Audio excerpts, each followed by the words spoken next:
did healthcare, the road for Silver Pro Cycling last year. Let's hear from Alex right now.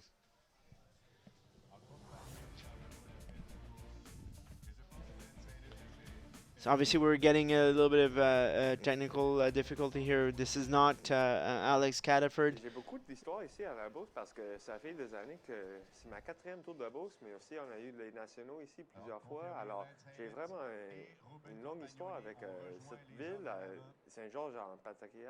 Alors c'est vraiment fun de retourner ici chaque année. J'aime toujours ça, revenir ici. C'est des parcours qui me conviennent assez bien. Puis le calibre est toujours relevé, donc c'est toujours une belle opportunité de venir se frotter aux grosses équipes, si on veut. Là, quand exemple, on est plus jeune, puis que quand je courais pour Garneau, par exemple, dans le temps, c'était une belle opportunité de se montrer comparativement aux équipes à rallye qui viennent justement, puis de se faire voir là, par ces grosses équipes-là. Là. Donc c'est toujours une belle course avec un bon calibre. Maintenant, on retourne. We're going our race en résumé, Alex Cataford, who talks about his talks about his time in Beauce. He's done 4 Tour de Beauce so far, but on top of that, he's been to multiple national championships here in Beauce. So he talks about how he's very familiar with the terrain here. He's very familiar with the organization. He's feeling very comfortable at this Tour de Beauce. And that his progression with United Healthcare has been really good this year. Of course, he moved from the Continental Tour to the Continental team this year. Gets a lot of chances to race now in bigger races on a consistent basis, and learns a lot from that.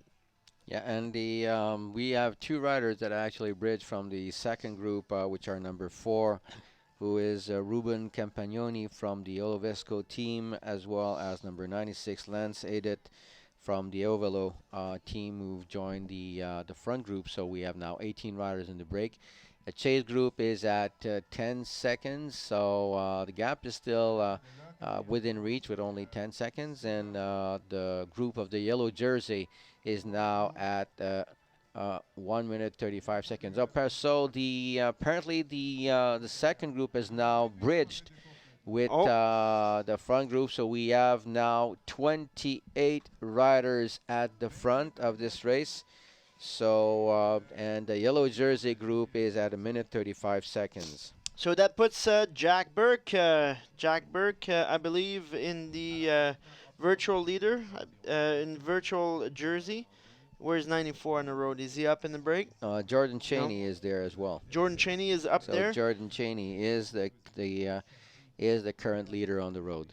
All right. So of course, with Jelly Belly making that early attack. Remember, as we see him, he's all smiles right now. Keegan Swirlburl, as he's leading up the peloton. I think he knows it. I think he's got the information that his group has merged, and he's all smile, and now he can just. Ride with his breakaway, and as we can see now, Silber is struggling in that peloton, and just trying to keep their team together. This decided to work with the rest of the peloton, but the yellow jersey now virtually, I believe, on the back of Jordan Cheney of Jelly Belly, powered by Maxis. Jordan Cheney is a rider from Kelowna, British Columbia. He's 25 years old. Entering the stage, he was 26 second out. He's been to 5 Tour de Beauce, 2012, 14, 15, 16, and of course 17 this year. A rider that in 16, sorry, was 10th on stage 3 at the Tour de Beauce.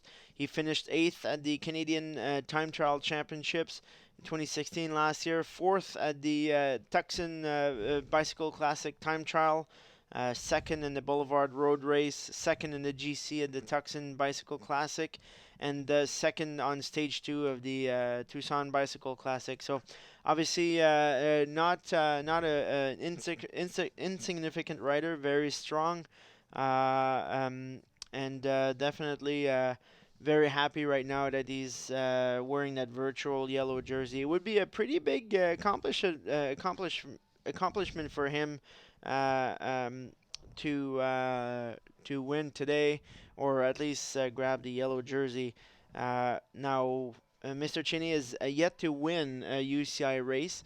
That would be his first UCI race, so victory. So I think Jordan would be very pleased to stay in that main group and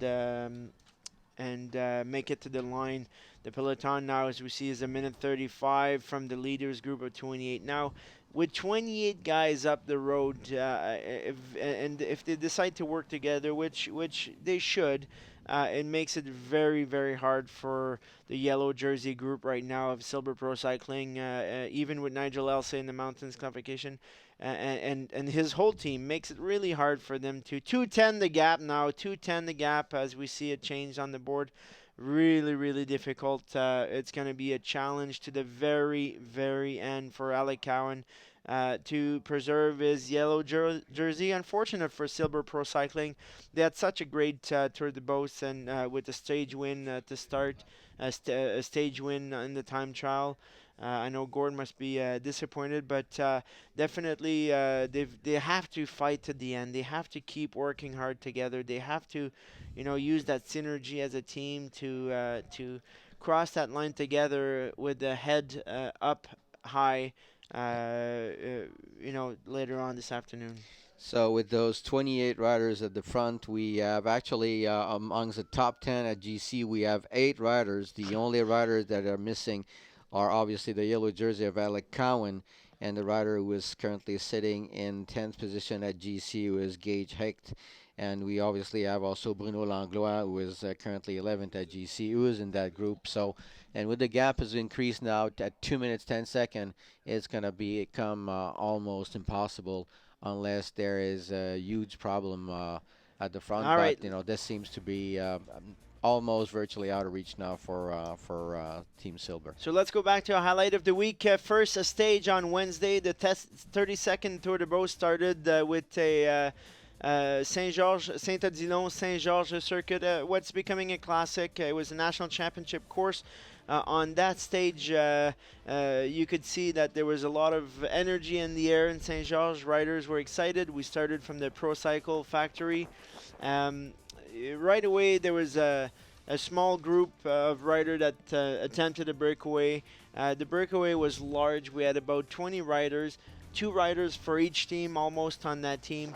Now with all the GC contenders in the peloton, it was a very perplexing stage. A lot of guys thought that the breakaway wouldn't win, but they managed to grab 28 or 26 minutes off the peloton, which completely changed the dynamic of the Tour de Beauce.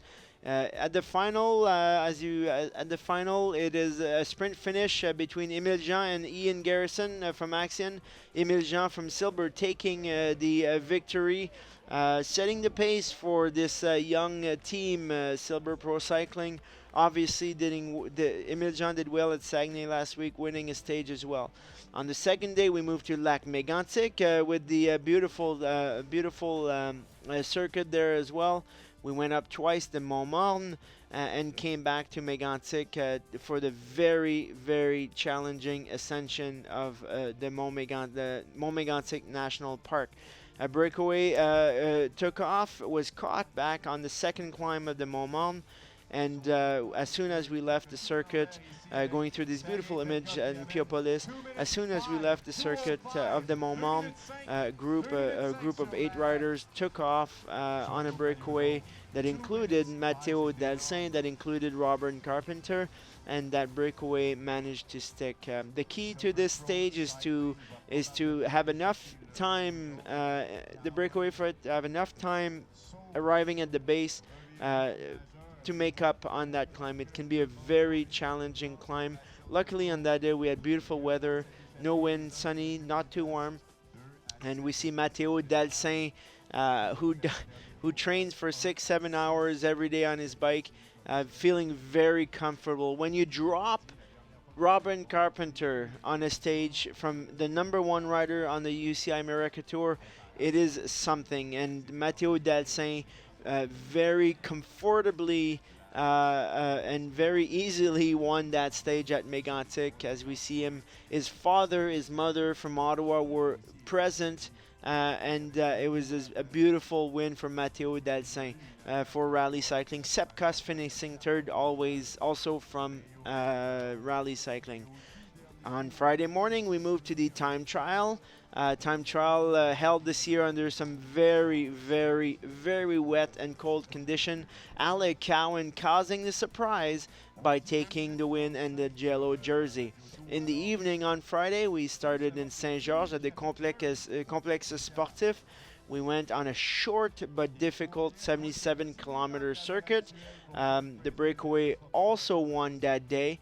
A breakaway that formed in the first 8 kilometers of the race, very quick again. The rain had stopped, the warmth came out, and we see that breakaway rider winning. Of course, this stage was an opportunity for a stage win. Not too much change in the GC. Silver Pro Cycling did a good job in defending their yellow jersey at that point. 77-kilometer, 2 laps of a circuit in Saint-Jean-de-Lande, and a finish at the top of the Jersey Mill wall.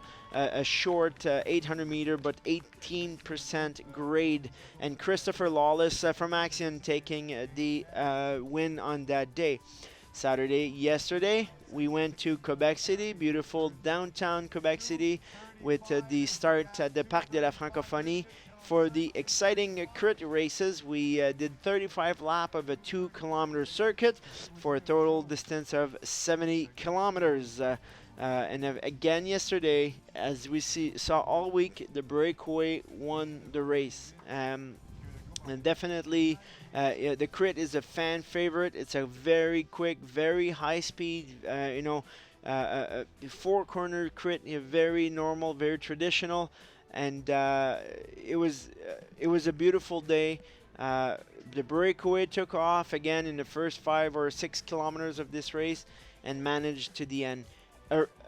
Matteo Dalcin again yesterday, animating the breakaway. He was in with Robert Carpenter and Christopher Lawless, or Ian Garrison. Definitely beautiful. Ian Garrison taking the win in the crick. Alec Cowan keeping his yellow. So we are back at this 30-second Tour de Beauce. Beautiful day in Saint-Georges. It's quite warm. We have a lot of action right now on the road, a lot of news. What's up? So right now the gap has increased between the breakaway, and we have 2 minutes and 35 seconds between the. I mean, we might not even call it the breakaway. It's a group of about almost 30 riders with 28 riders. So it's going to be virtually impossible for Alec Cowan to come back. We had the results from the second KOM. Yep. So the second KOM was won by Keegan Swerble, number 85. He was followed by number 61, which was Bruno Langlois. Then in third position, we had Ian Garrison. Then we had number 146, who is Clément Rousseau. And finally, the fifth person to grab some points into this in the sprint was Gavin Mannion from United Healthcare. We don't have the results, unfortunately, from the first KOM. Now, in order for right now, Nigel Elsey, obviously, who is pretty far back, seems apparently, depending on who got the points into the first KOM, could possibly hang on to the Polka Dot jersey because he had a quite significant lead with 7 points over Seb Kuss and 10 points over Christopher Lawless, who didn't earn any point into the second KOM. Now, whether or not they add points into the first one, that remains to be confirmed. Well, we'll have to wait for the numbers. We didn't get here in studio, but definitely for silver, that would be a silver lining, if we can say, to keep the polka dot for Nigel. I know it's not the jersey they want. Nobody wants to win the polka dot on the last day. Everybody wants to win the yellow as the race ran, but it could be a good a silver lining for silver should they keep their polka dot jersey. Now 2 minutes and 35 seconds It is a lot of time, especially when you have 8 of the 10 GC contenders in the lead group. Yeah, and we're already about the halfway mark into this race which started very fast, as it's always been the case. This is a grueling circuit, very technical, very difficult, and obviously coming to the stage where you already have covered about 500 kilometers in the week, if not more, then obviously that takes a toll. And unfortunately for Alec Cowan, I don't know whether or not he was in a bad day. Hadn't recuperated from his crash from yesterday. As Gord Fraser, the team director, was saying, the guys had to assume much more work than he would have hoped for.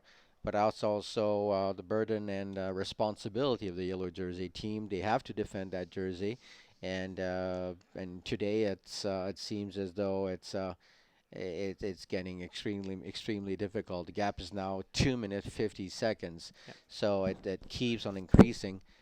So I guess that right now it's trying to maintain that speed. I'm sure that the guys will, want to go at the very end of this race. And unfortunately for Alec Cowan, he'll drop into the GC. Might still have a shot at remaining in the top 10. Right now, 10th position at GC is at 3 minutes, but that's going to be also very difficult because the gap seems to be increasing every lap. Yeah, and he's virtually now out of the top 10 in the GC. Now with 8 of the 10 guys inside that lead group, 8 of the 10 GC guy. Now, how does that change the dynamic of that lead group? Now you got all of a sudden you got multiple teams trying to say, hey, we got a second race within this race here. Well, the interesting thing is that obviously Cowan had 26 seconds in the overall lead prior to this stage, so that was significant. So it couldn't have played out only by a break towards the end or with the time bonuses. We know that there are time bonuses for the intermediate sprints with 3, 2, and 1 seconds for the top 3 riders. We have 2 of those intermediate or 3 of those intermediate sprints at kilometer 30, kilometer 71, and 102. But most importantly is a time bonus for at the end of the stage, which is 10 seconds for first place, 6 seconds for second, and 4 seconds for third. Now, if we're looking right now at the riders that are into that group, we have Cheney, who is at 26 seconds. Then behind him, Jack Burke is only 9 seconds back. We have Swerble, who is 21 seconds behind Cheney. Then we have Clément Rousseau, who is 24 seconds behind Cheney. So within inside of 24 seconds, you have 4 riders, and of those 4 riders, you actually have 2 riders from Jelly Belly. So they're definitely in a very good position of taking the overall. But it's there's still a lot of racing to take place. We saw the yellow jersey struggling today, and with that kind of fast pace, there's still a lot of things that can happen in the remaining of the race. Absolutely. Now the gap at 250. We're gonna go and talk to Lynn Poulain. Lynn is an ardoisière here at the Tour de Beauce and also Gord Fraser's girlfriend. Explique-moi, c'est quoi ta job? Bien, je suis ardoisière, donc dans le fond, quand les gars vont en échapper, nous, on calcule des temps pour savoir c'est quoi la différence entre ceux qui sont en attaque puis ceux qui sont à l'arrière au peloton. Donc, c'est ça le travail, là. Et on montre au coureur, en fait, dans le fond, on montre aux coureurs le temps avec notre ardoise. On leur montre, ils voient le temps, ils savent à quelle distance ils sont des autres. Donc, c'est vraiment ça le travail. Décris-moi ce que tu ressens quand tu fais ça. Ben c'est sûr que je sens que c'est super important parce que je sais que dans leur tête à eux, il faut qu'ils sachent absolument c'est quoi la différence, là. Donc, je sens que ma job, il faut qu'elle soit bien faite. Merci. Yeah, Lynn Poulain was explaining the role of the time board keeper.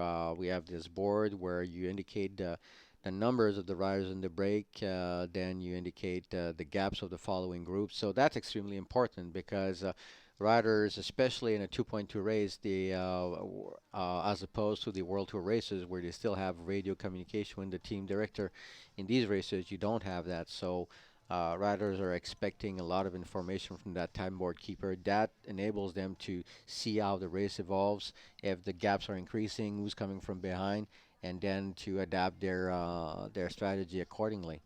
So a very important role, and you want to have that in a timely fashion. So it needs to be as soon and as accurate as possible. Absolutely, because a lot of these critical decisions, decisions are made with that information. So, very important role for the Ardoisier on the motorcycle. Going back to the race now, it's interesting to see that 28-man group. We got Jelly Belly pushing really hard. The gaps at 250. Gap now is at 3 minutes, Oh, according to Radio Tour. three So the minutes to gap Radio is Tour. keeps on get moving up. So it's so right now it appears very likely that this race is going to be out of contention for Alec Cowan. So we now have uh, Jordan Cheney, who is in the leader's position.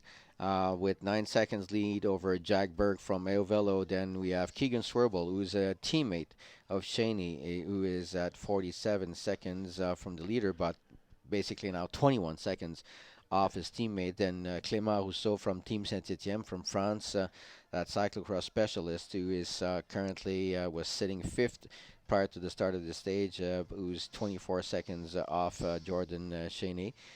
In that group, still Bruno Langlois, obviously, but he's pretty far back. Bruno at an 11th position at 3:44. But again, very interesting race. I'm expecting that there will be still a lot of action taken in the following laps, and I doubt very much that this group will remain together till the very end. Well, there's no way if you're Avelo, if you're Saint Etienne Pro Bike Shop, Haxon Berman, there's no way that you can let this 28-man group make it to the line. You gotta make a move. You got to put the pressure. Of course, Jelly Belly right now is protecting their virtual leader jersey, Jordan Cheney out of Kelowna, BC, who's now has got the virtual yellow. So definitely, Ayavelo is gonna have to make a go at it. Now, unfortunately, we saw a lot of Ayavelo riders in the peloton. There's not a lot of Ayavelo strength at the front. So Jack Burke, who's wearing the red jersey today, will need some help from other teams. He'll need to be smart, and he'll need to really have a good tactic to make a go for this race. He's 9 seconds out of the virtual yellow, so 9 seconds out of Jordan Cheney. Well, he's got two teammates in there with Tyler Okay. Stites, and there's also Lance Adet, so three guys from Ayovelo. Obviously, the team that is very well represented Yeah. is the team from Jelly Belly with four riders up there at the front. We also have Clément Rousseau is obviously the one who's totally on his own. So unfortunately for the French cyclocross specialist, not much support, but I presume that he's got that experience that will enable him to probably get involved in whatever break that takes place. But definitely the teams there that are will be fighting till the very end are Jelly Belly and Iovelo, and there's also Olovesco, who's well represented. Their best rider at GC currently sits in seventh position, who's Ruben Compagnoni. He is about a minute down, a bit more than a minute down on Jordan Cheney, so it's going to be very difficult.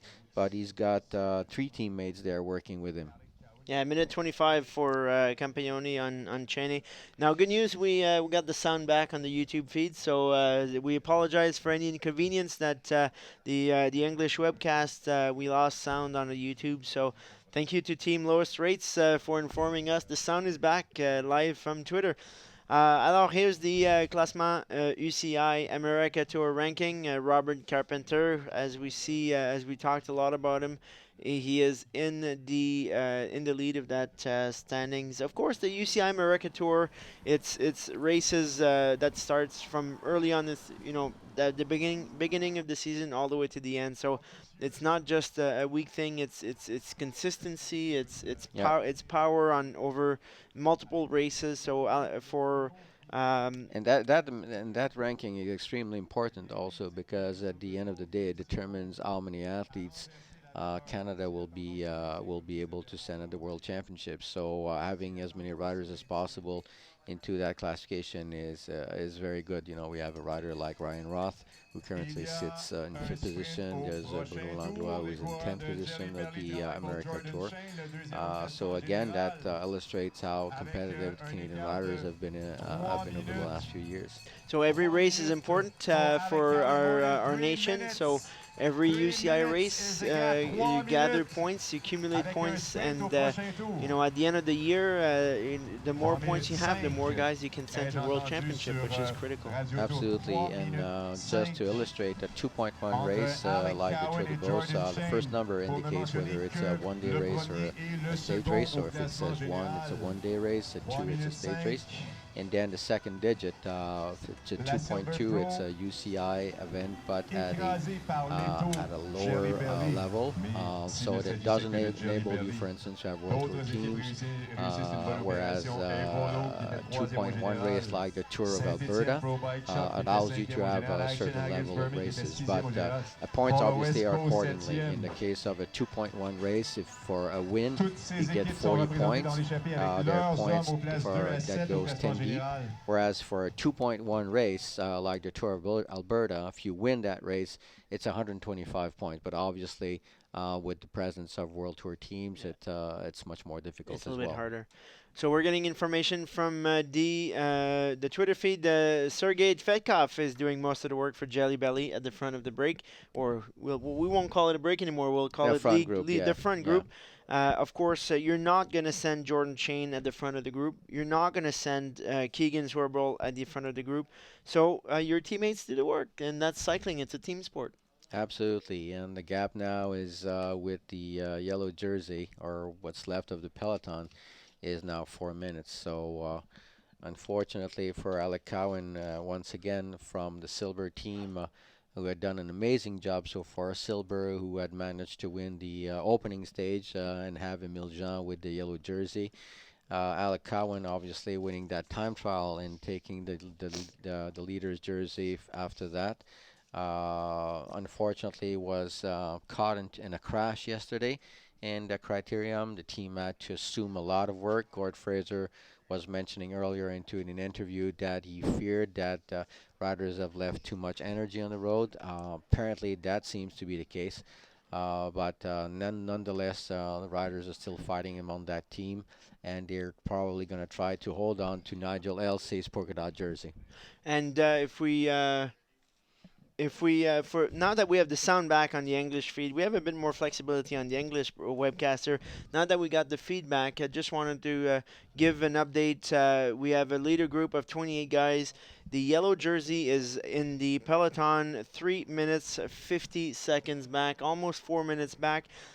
Cowan and Silber have lost their yellow jersey virtually anyway. So a guy who lost his yellow jersey and on this last stage is Francesco Mancebo, back in 2013, the Spaniard from racing for Canyon Bicycle at the time, was with 5 Hour Energy, and here is Francesco Mancebo. Pour moi, c'est une jolie course. J'ai fait 4 fois déjà. Et toutes les années, j'étais bien, ou mon équipe a été bien. La première année avec l'équipe espagnole, nous avons gagné 2 étapes. Ça veut dire que nous avons été très très contents. Après, quand j'ai retourné avec les équipes américaines, j'ai gagné le 2011. J'ai gagné aussi au Mont-Mégantic, et 2012, j'ai gagné une étape, 2013 aussi. Pour moi, c'est un bon cours, j'ai fait toujours bien et j'aime beaucoup le Québec, la ville de Saint-Georges, la ville de Québec, les paysages, j'aime beaucoup cette area. Cette année, il y a beaucoup de très bonnes équipes, ça peut dire agrandi. Je crois que Alors, Francesco Mancebo qui nous parlait de sa course. Francesco Mancebo, who is talking to us about his experience at the Tour de Beauce. The Spaniard was racing the Pro Tour and made a switch to the American Tour, I guess, with American teams, and started to come here to Beauce. It's a race he loves. He really enjoys it. He's got a fan base here. He's got He's got love for the region, and Yeah. when he signs with team, he asks for Tour de Beauce. I think Yeah, it's well, he's it's dear won to his that heart. race. He won that race in Yeah. 2011. He won a stage in 2012. 2013 was in the leader's jersey up until the very last stage, where he finally lost the yellow jersey. As really loves this race. Has been focusing more on North American racing over the last few years. Has an amazing career, though. If you look at his, the results he's had over the years, he was third in the Tour of Spain in 2004, and he was fourth in the Tour de France in 2005. Participated in numerous major tours in Europe, and still competing at age 41 and still doing very well. Yeah, absolutely, Mancebo. As we got sound now, right from the race itself. As we can see at the front here, we got Jelly Belly. I think now they're setting up for the race within the race, and definitely Jelly Belly with Zarget Fedkov at the front. They're going to be looking to position Jordan Chain, who's virtually our yellow jersey wearer right now. Silver Pro Cycling, Alec Cowan is 4 minutes back of this lead. The race now is between Jordan Chaney, Jack Burke, Keegan Swirlburl, Clément Rousseau, Ian Garrison. That's the race right now. These guys are fighting for GC contention. As you can see, it's a very, very technical course.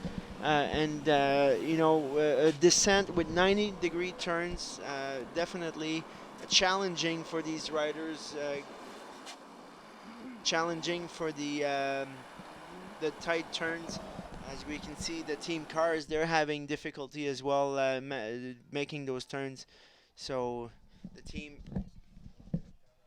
now the race is on the Second Avenue in Saint-Georges-de-Beauce. Very unique race again today. There was a small breakaway that formed right away in the first lap of this first lap, and there was enough firepower at the front that a group of about 10 riders decided to join to form this lead group. This lead group that had uh, all the GC contenders minus Alec Cowan. So definitely a missed opportunity for Silver. I suspect that Alec Cowan is still feeling his crash today. I think he crashed hard in the barricades on the fountain in front of Parliament Hill. I think it's a crash he'll remember for a long time. Because definitely yesterday in the ceremonies he wasn't feeling really good. So I have a feeling that this translated today in his performance, and Silber is doing everything or did everything they could to keep the yellow as close as they could to the peloton, but the gap is over 4 minutes now. On this type of course, Louis, it's gonna be almost impossible to bridge back. Yes, it appears as though now that the race is pretty much settled for the riders.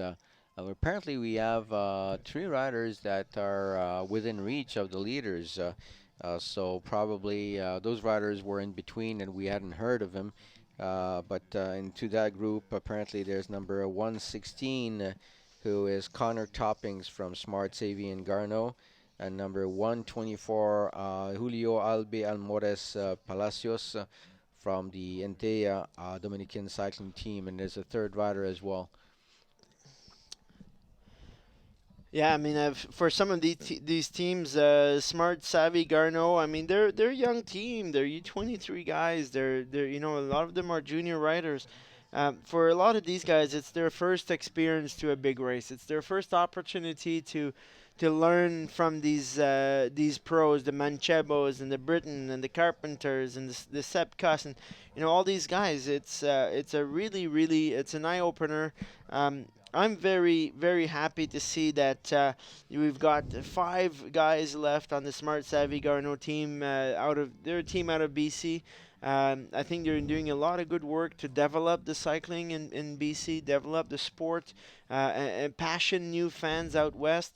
I think it's a lot of commitment to run a cycling team, especially when you're a junior team or U23 like that.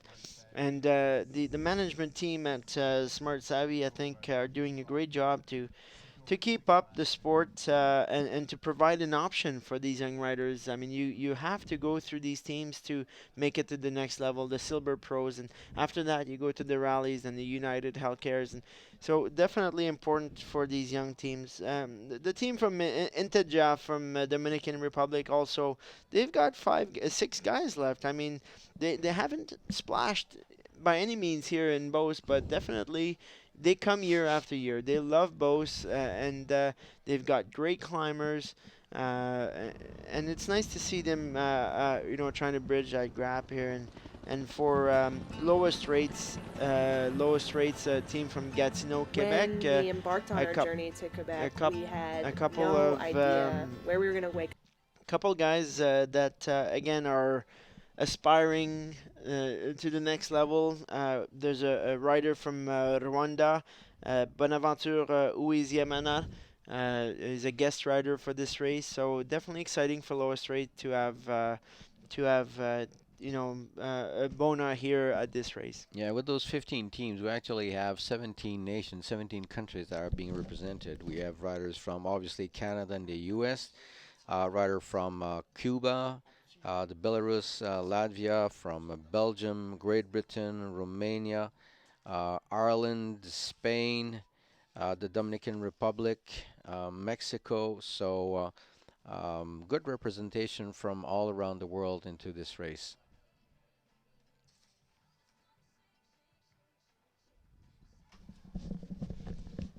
Absolutely. So, welcome. Thanks again for following this 30-second Tour de Beauce. Tour de Beauce, who has a long-standing history and definitely a race that a lot of riders put on their calendars. So, the jersey has changed a lot of times at this Tour de Beauce. You go to some races, you win the jersey the first day, and you just defend, defend, defend, defend.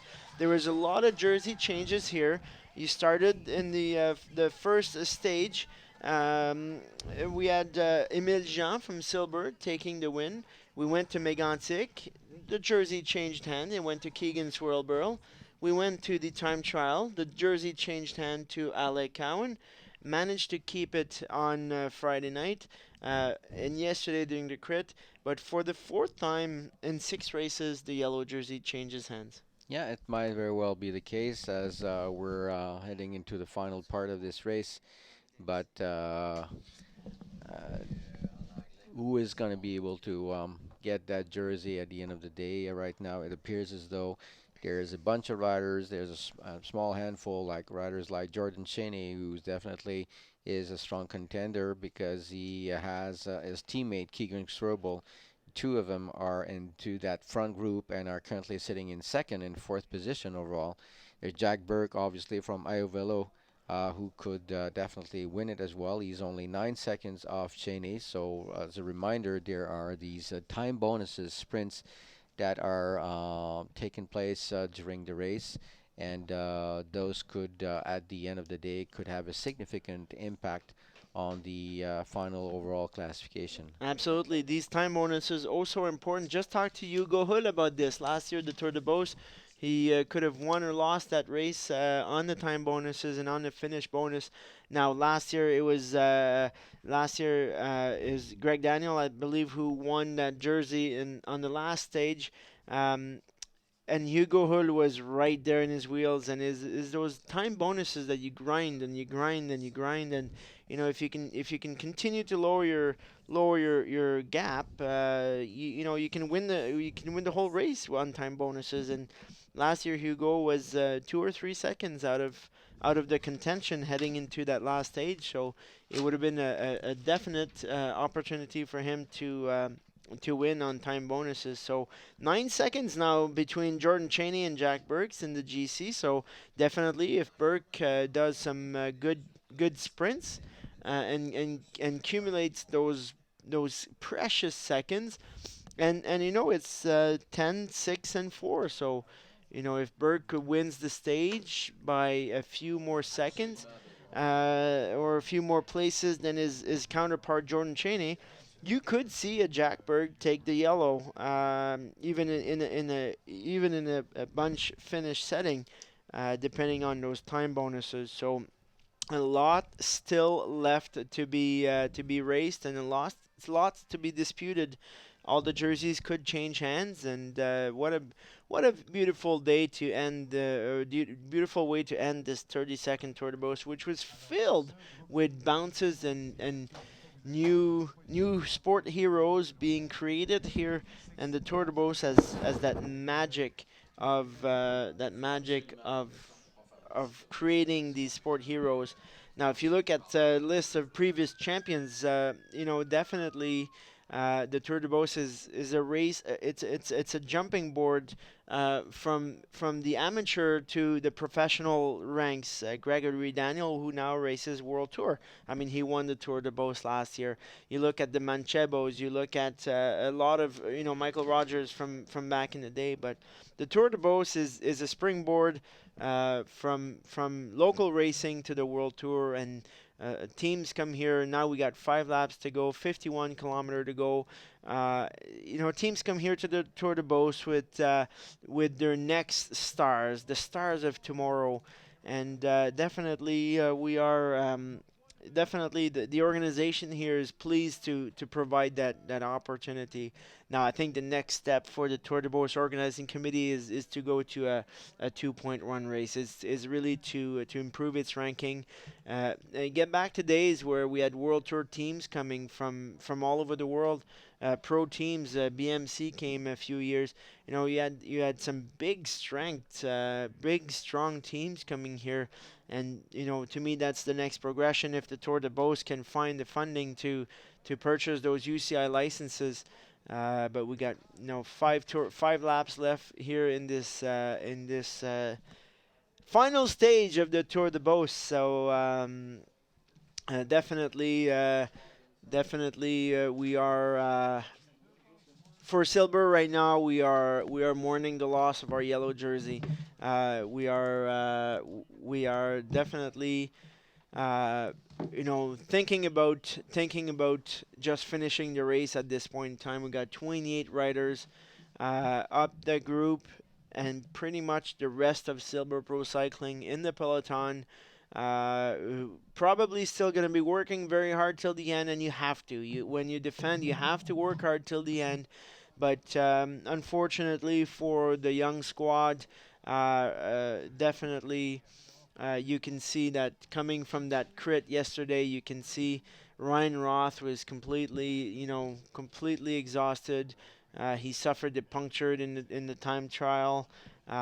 He didn't have the strong results that a leader like Ryan would expect. But Silber obviously right now probably very disappointed to see the breakaway go and the chase group go, and having to fight for that yellow jersey, and spending all their bullets. As you can see, Nigel, the yellow, they're at the very back of the race, the very back of the peloton.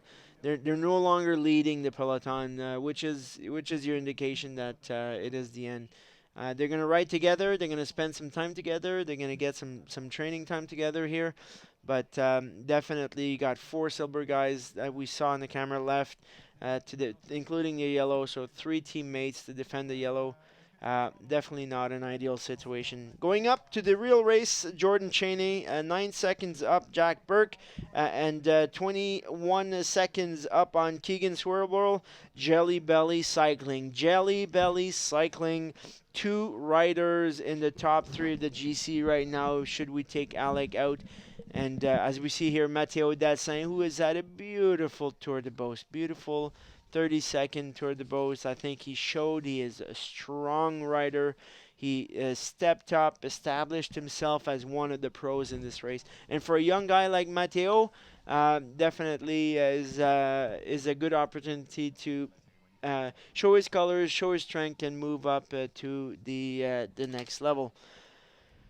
Jelly Belly, 2 in the top 3 riders right now in the GC. If we take Alec out, they've got Jordan Cheney, they've got Keegan Swerble, they got 2 cards in their pocket. Louis, how do you play your cards if you're Jelly Belly right now? Well, right now, obviously, Jelly Billy with 2 riders into that break, they're going to try to protect Cheney, who is the current leader on the road. Um, so with Swerable, they can play actually 2 different roads.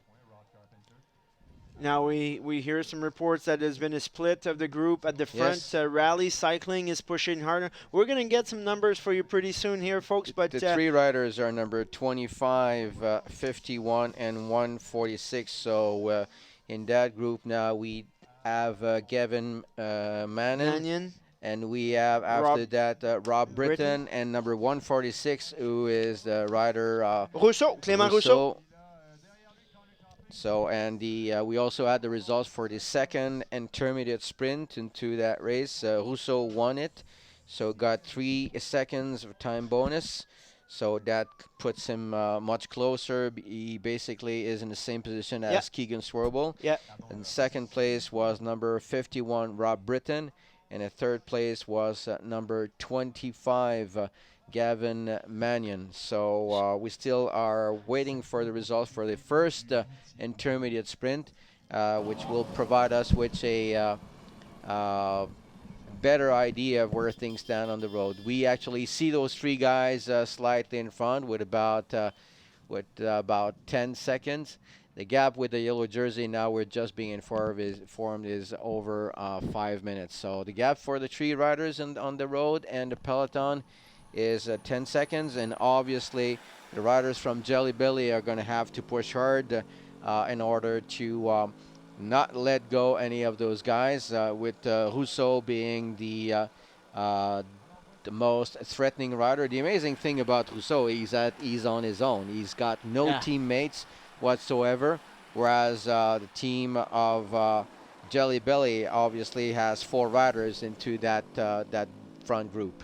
Absolutely. Clément Rousseau, who's making a go here through intermediate points, making a go at the GC, grinding away. He's now sitting second in the or second tied with Keegan Swerble. So this young guy is cyclocross rider from France, from Lyon, is definitely making his mark. Louis Barbeau, directeur général de la Fédération québécoise des sports cyclistes. Guy Napper-Frenette, organisation du Tour de Beauce. Thank you. We're going to take a short break very shortly, and we'll resume with the second half of this race. We have right now completed more than half. We have completed, I believe, 7 of the 12 laps of this course. So we'll take a short 5-minute break. Thank you for listening, and we'll be right back with the final exciting stage of Tour de Beauce.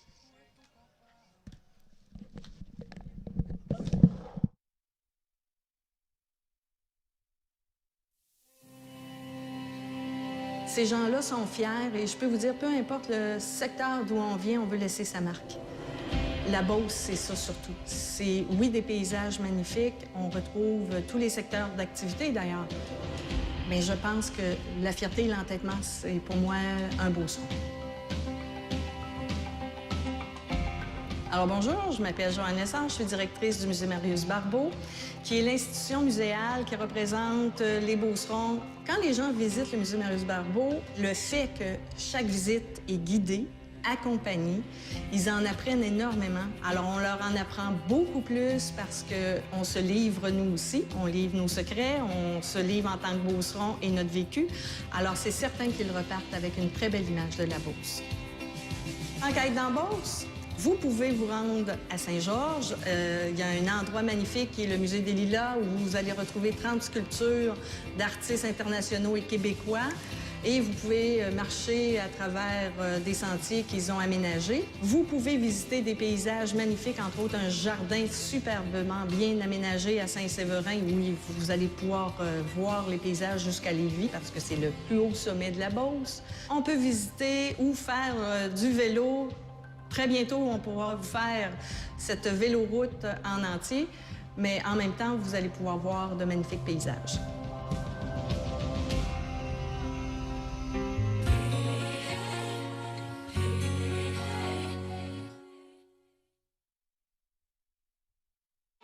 Canada 150 is an amazing tapestry of experiences to share with family and friends across all of Canada. Find out about Canada 150 activities at canada.ca/150. A message from the Government of Canada.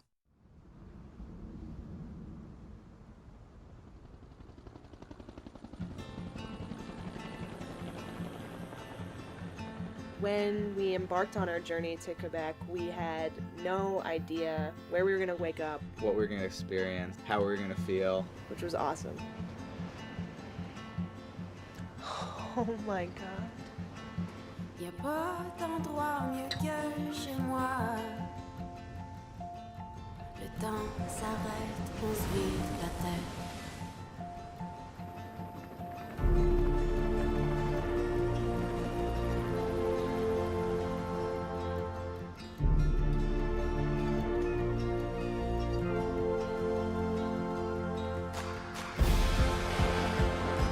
We saw a whale.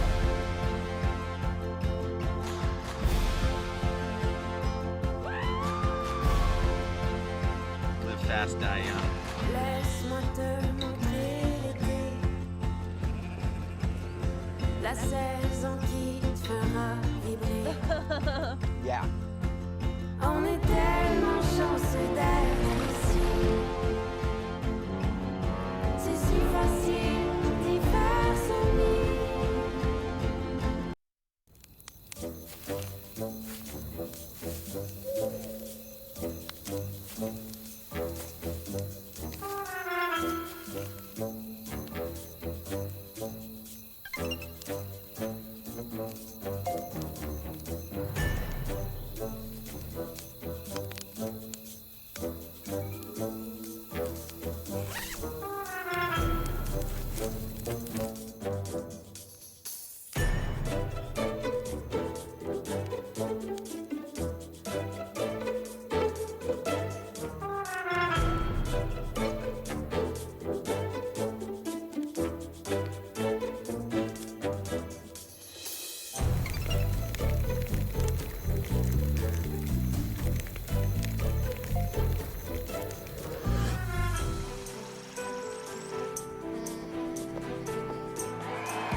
Le Tour de Beauce et événements sportifs région Lac-Mégantic vous invitent à la 4e édition du Grand Fond d'eau Lac-Mégantic.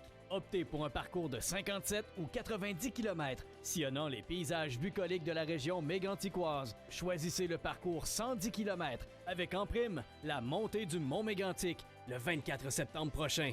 Terminez votre saison au top. Relevez le défi du Grand Fond d'eau Lac-Mégantic. Détails et inscriptions grandfondeauxlacmégantic.com.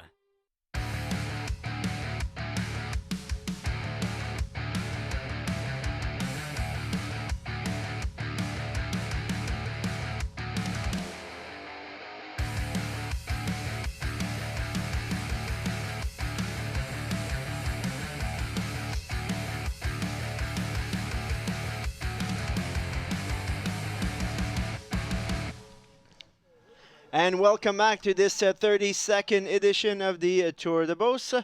We are in Saint-Georges today on this beautiful day. It is hot, humid, very challenging for these riders. We have 3 guys ahead right now, a chase group of 25, if we can call it that way, 45 seconds back, and the peloton is done for the day. 5 minutes and 30 seconds.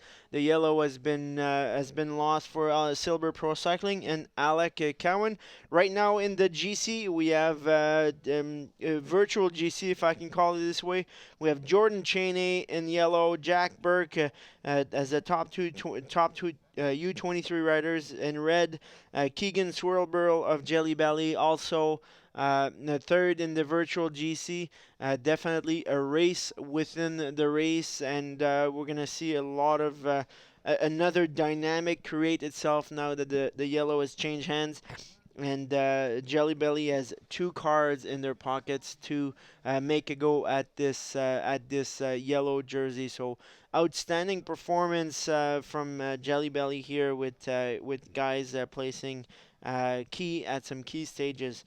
Louis, what do we have from Radio Tour? What do we receive here? We have a gap now of 45 seconds with 2 leaders. Apparently, number 146, Rousseau, has been dropped from that breakaway, now back with the peloton, or the main group behind.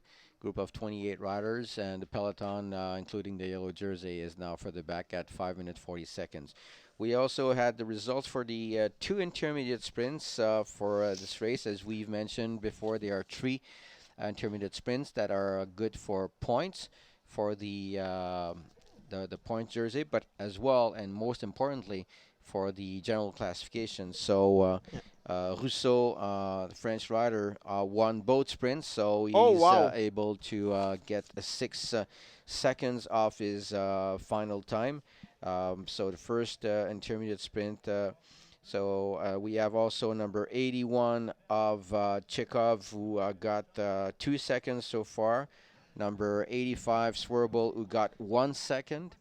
Number 51, who is Rob Britton with 2 seconds. And finally, number 25, Gavin Mannion with 1 second. But most importantly, it is the 6 seconds that was able to get Rousseau of those 2 intermediate sprints. So that puts Clément Rousseau, the French rider from Team Saint-Étienne, powered by Pro Bike Shop, a French team, French team that has fundraised to come here in Beauce, and obviously making the most of this effort. Clément Rousseau now sits virtually in 3rd place of the general classification, the virtual general classification. I say virtual because there's still a race going on, but the peloton right now is 6 minutes back of that lead group, so of that 3-man lead group. Impossible now. Clearly impossible for them to come back. It's going to be a group ride to the end, to the finish line. LC needs to finish to keep his polka dot, so they're going to be working for LC now. Absolutely, and right now, basically, LC with 7 points lead over his closest opponent, who is Seb Kuss, seems to be guaranteed to maintain his jersey as long as he finishes, because the last sprint, last KOM is worth 7 points with 4 laps to go, so 40 kilometers into this race. And number 54 is not into that breakaway, so that means he will not get any points. So basically, Nigel Elsay only needs to complete the race, which will enable him to retain and win the King of the Mountain general classification. Absolutely. So now Silber Pro Cycling is now working to defend that polka dot. They started the race to defend the yellow. Now they're defending the polka dot. We don't even see the. Oh, here's the yellow. Here's Alec Cowan standing up on the back of the group here. He's gonna enjoy his last 40 kilometers in yellow. It was probably a proud moment for Alec Cowan of Calgary, Alberta, who proud moment to wear the yellow for the stage 3B and the crit. Probably made the most out of his opportunity, and really for Silber Pro, who wasn't used to defend a jersey, probably and a young team, they spent a lot of bullets yesterday in the crit, a lot of energy. Unfortunately, for as you can see, the pace is really, really slow. So, and you see the car for Silber. Gordon must be proud but disappointed at the same time. Proud of his young crew that gave everything to defend the jersey, but disappointed, of course, because you want to win that jersey. It would have been huge in money for Silber and huge in visibility for Silber. A lot of good UCI points as well, but unfortunately, as you see now, it turned into a group ride at the back, and you see the polka dot to your left, Nigel Elsay, who needs to cross the finish line within the time cut to maintain his King of the Mountain jersey. Silber, who started with 3 jerseys, the yellow, the red, and the polka dot, will lose 2 of them on the stage, only keeping the polka dot. The virtual red, the best young rider is Jack Burke. Jack Burke from Toronto, Ontario. a very very strong rider. Rode last year for Team H&R Block, and this year made the move to Team Ayavelo, who is led by Michael Creed. And Michael Creed, who also led Team Smart Stop, that had a really good go at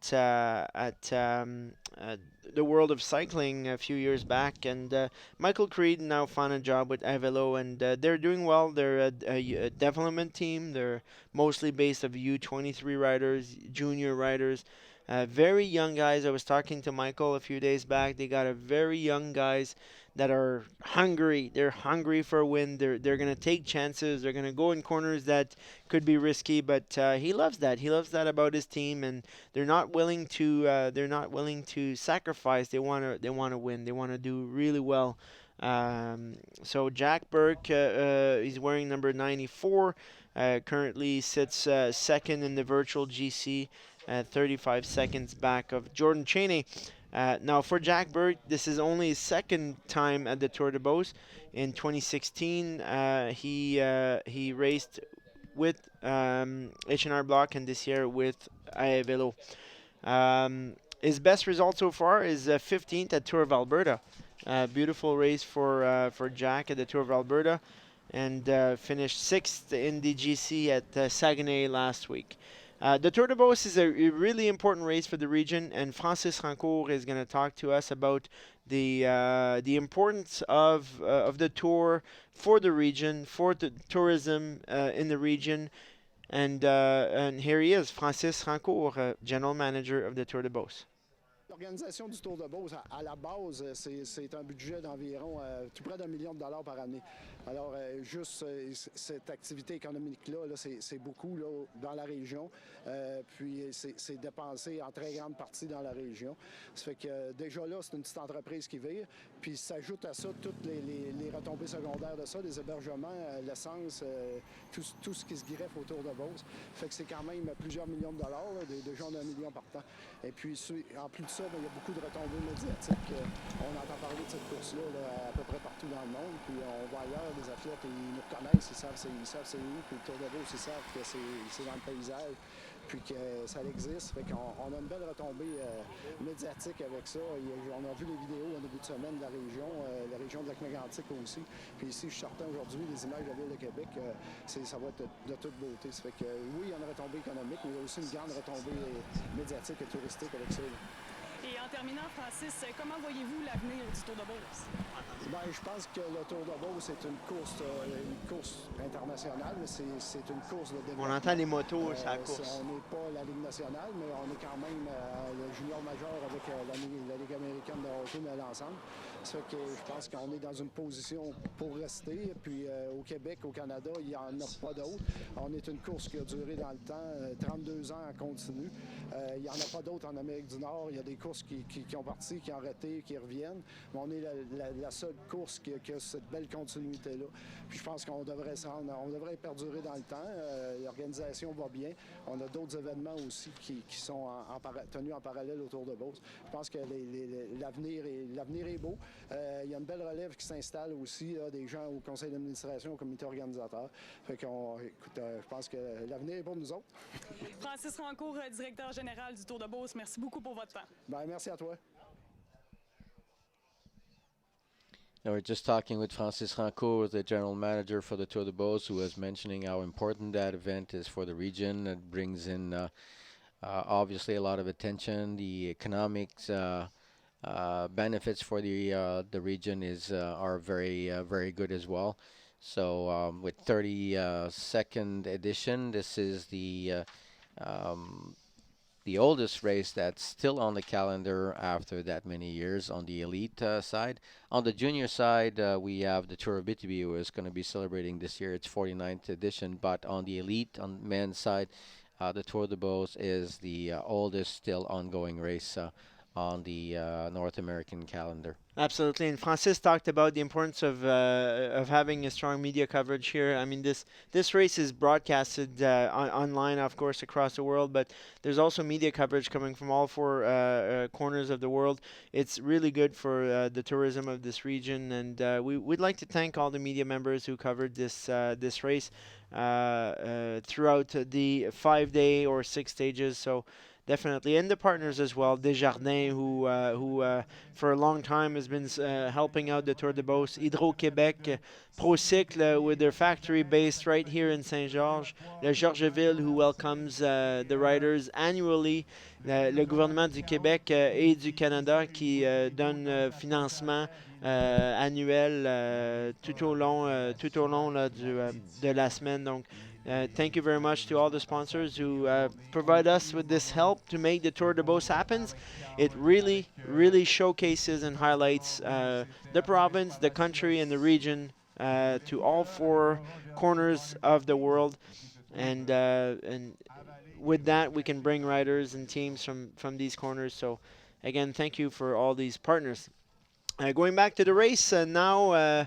Still have the same two riders in the break with number 81, or rather, there's a Rob Britton into that break, number 51, and number 25, Gavin Mannion, who have a 30 seconds lead actually over a group of four riders.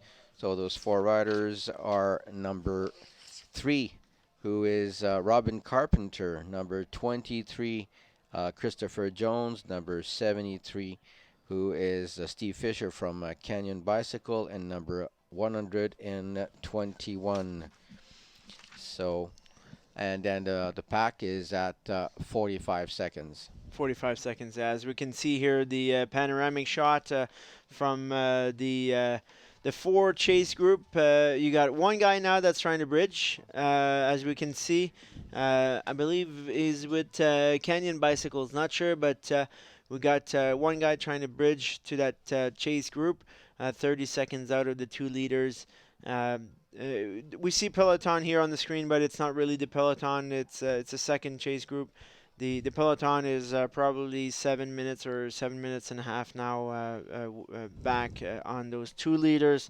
Soon enough, Louis, they will be making that turn to the hotel and kicking their feet up. Yeah, so right now, I guess that there are several riders are taking advantage of the fact that we have the top riders that are watching one another, and they're trying to take advantage, trying to break away and trying to actually win the stage. Absolutely. A guy like Britton, who is 36 seconds back on GC, is no threat for the overall classification, but a stage win on the final day of the Tour de Beauce is nevertheless a great victory. So that's what some of those riders who are in that break are aiming for. So last year we had... I think that we just saw Bruno Langlois, if I'm not mistaken. It seemed to... I'm not sure that was him, but he seemed to be struggling a little bit. Bruno, who's obviously very experienced. He knows what needs to be done. He knows when to go for it. He would be happy with a good result today. Last year we had 99 starters for this 5th stage, and there was 40 abandons, so 40 DNFs. We can probably imagine the same kind of ratio here this year. Silber's I think is gonna work hard to grab hold to that polka dot jersey. I mean, the jersey is a jersey, so I think Nigel Elsay is definitely would definitely like to keep his King of the Mountain jersey. But I think you'll see a lot of DNF. The race last year lasted 3 hours and 6 minutes. And the time cut is 18% of that. So Silber and Elsay have to stay within that time cut if they want to hold on to that jersey and finish that race. That shouldn't be a problem in principle. But as you can tell, there's a lot of riders now that probably will drop out of the race once they're done, when their job is done, and once they see that there is no point in staying into the race. So there's all kinds of goals. Some athletes want to complete the race. Some are staying in there because of the team classification. Some are there to support their riders, and once their job is done, obviously, then they take whatever decision they need to. But I wouldn't be surprised that we have again about 35 riders that might drop out of this race before the end of it. Yeah, which is not a strange thing. It's a completely normal thing with the Tour de Beauce. Louis, let's talk about this race here as we continue to. We got some race radio information that's coming in, so we're going to focus on grabbing those numbers. As we see Bruno here, proudly showcasing for the last race in this cycle the jersey of the national champion. The national championships will occur in a couple of weeks in Ottawa. A new champion will be crowned. Bruno will be there to defend. He will be there to represent the jersey, and I think he wants to.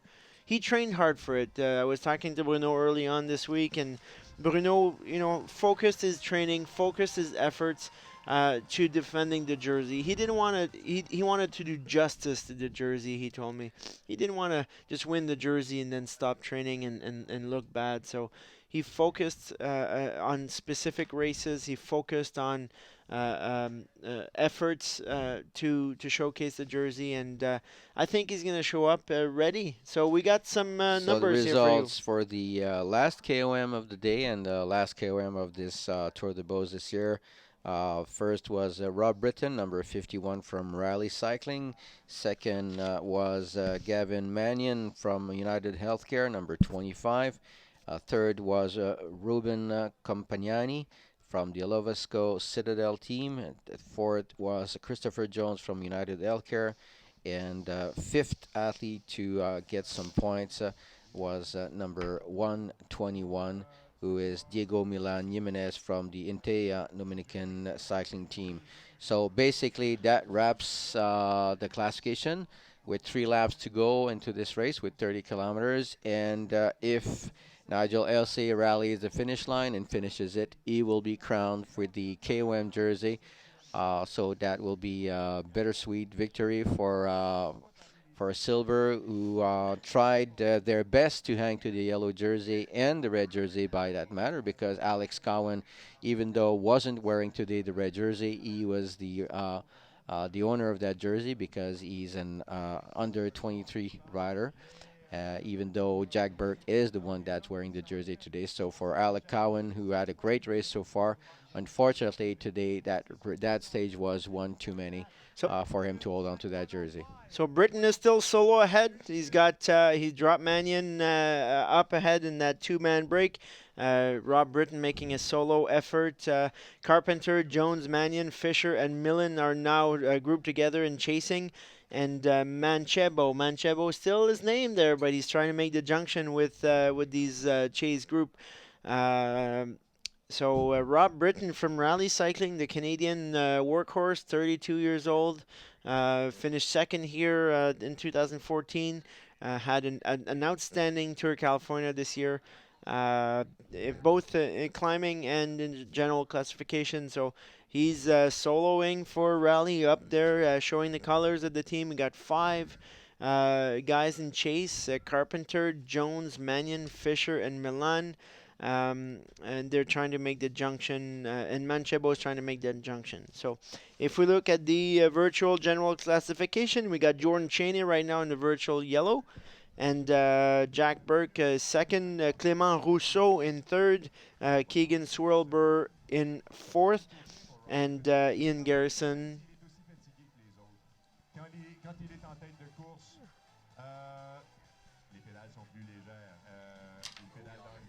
Je suis en compagnie de Louis Bertrand, animateur du Tour de Beauce pour une 16e année. Alors, Louis, ça va bien jusqu'à maintenant?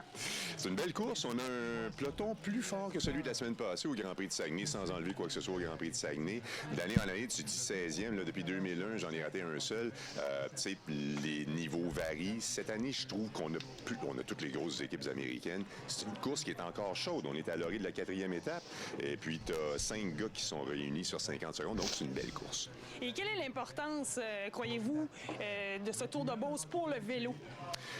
Ici, tu as des gars, regarde, le maillot jaune a 20 ans, Alec Cowan, et celui qui est troisième, Jack Burke, a 21 ans. Entre eux deux, il y a Jordan Shane qui a déjà terminé 12e, je pense, il y a 2 ans. Alors ça, ici, là, c'est une façon pour les jeunes coureurs canadiens, tous les jeunes coureurs, mais nous, on pense particulièrement aux Canadiens, de se frotter à de rouler dans un peloton qui est très fort. Le plus fort, c'est une course 2.2, Saguenay-Beauce. Alors, c'est une occasion pour eux de voir où ils en sont dans leur carrière. Et puis, comme par exemple, Cowan et Burke se disent, hey, wow, je suis promis un bel avenir. Je ne sais pas s'ils se disent ça, là, mais ici, on a d'anciens gars qui ont fait le Tour de France. On a des gars qui vont éventuellement faire le Tour de France pour donner la référence, la seule course que tout le monde connaît sur la planète.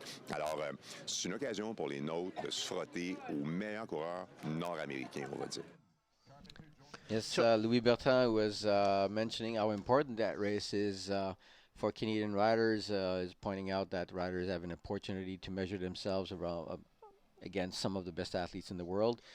Some athletes have already participated to the Tour de France, like Mancebo, other riders that will eventually participate to that race, and other major races in Europe and all around the world. So it's an important race, race that Louis has been covering now for 16 years as the speaker of that race. A race that's recognized all around the world and that's appreciated by all teams, as we can tell by the presence of so many athletes and so many teams coming from the U.S. and even some teams coming from abroad. Absolutely. Louis Barbeau has been, Louis Bertrand, who's been the voice of the Tour de Beauce for all these years, and his knowledge of the race is tremendous. He's well respected in the cycling committee, as we see here. Rally cycling, Rob Britton. This is your race lead. He's followed by neutral service, and not too far you got looks like two gentlemen from Novo Nordisk. That might be the tail end of the race here, as the riders, as you see, just rolling down. Yes. But I think that's him. Rob Britton is about to catch two riders from Team Novo Nordisk in the finals. So yeah, those guys, if they're being lapped, they will obviously be pulled out of the race. You know, this is like almost 10 kilometers, so that's like 15 to 16 minutes behind. Absolutely, so as you see the commissaires on the motorcycle who are going to tell the riders, okay, time to pull. And Rob Britton, it's a time trial right now. He's probably going to go for the stage. He's got a minute 10 as we see here, on this group of chase. You know, in this stage of the race, it could definitely be a good move for Britton, but solo is going to be tough for Britton. So Britton in the GC is, I believe, far back, not a threat, but definitely for a stage win for Rally would be good for Britton at this time. He's got almost 2 minutes on the second group, and probably over 7 or 8 minutes on the last group, where the yellow jersey is, and Nigel Elsay in the polka dot. So.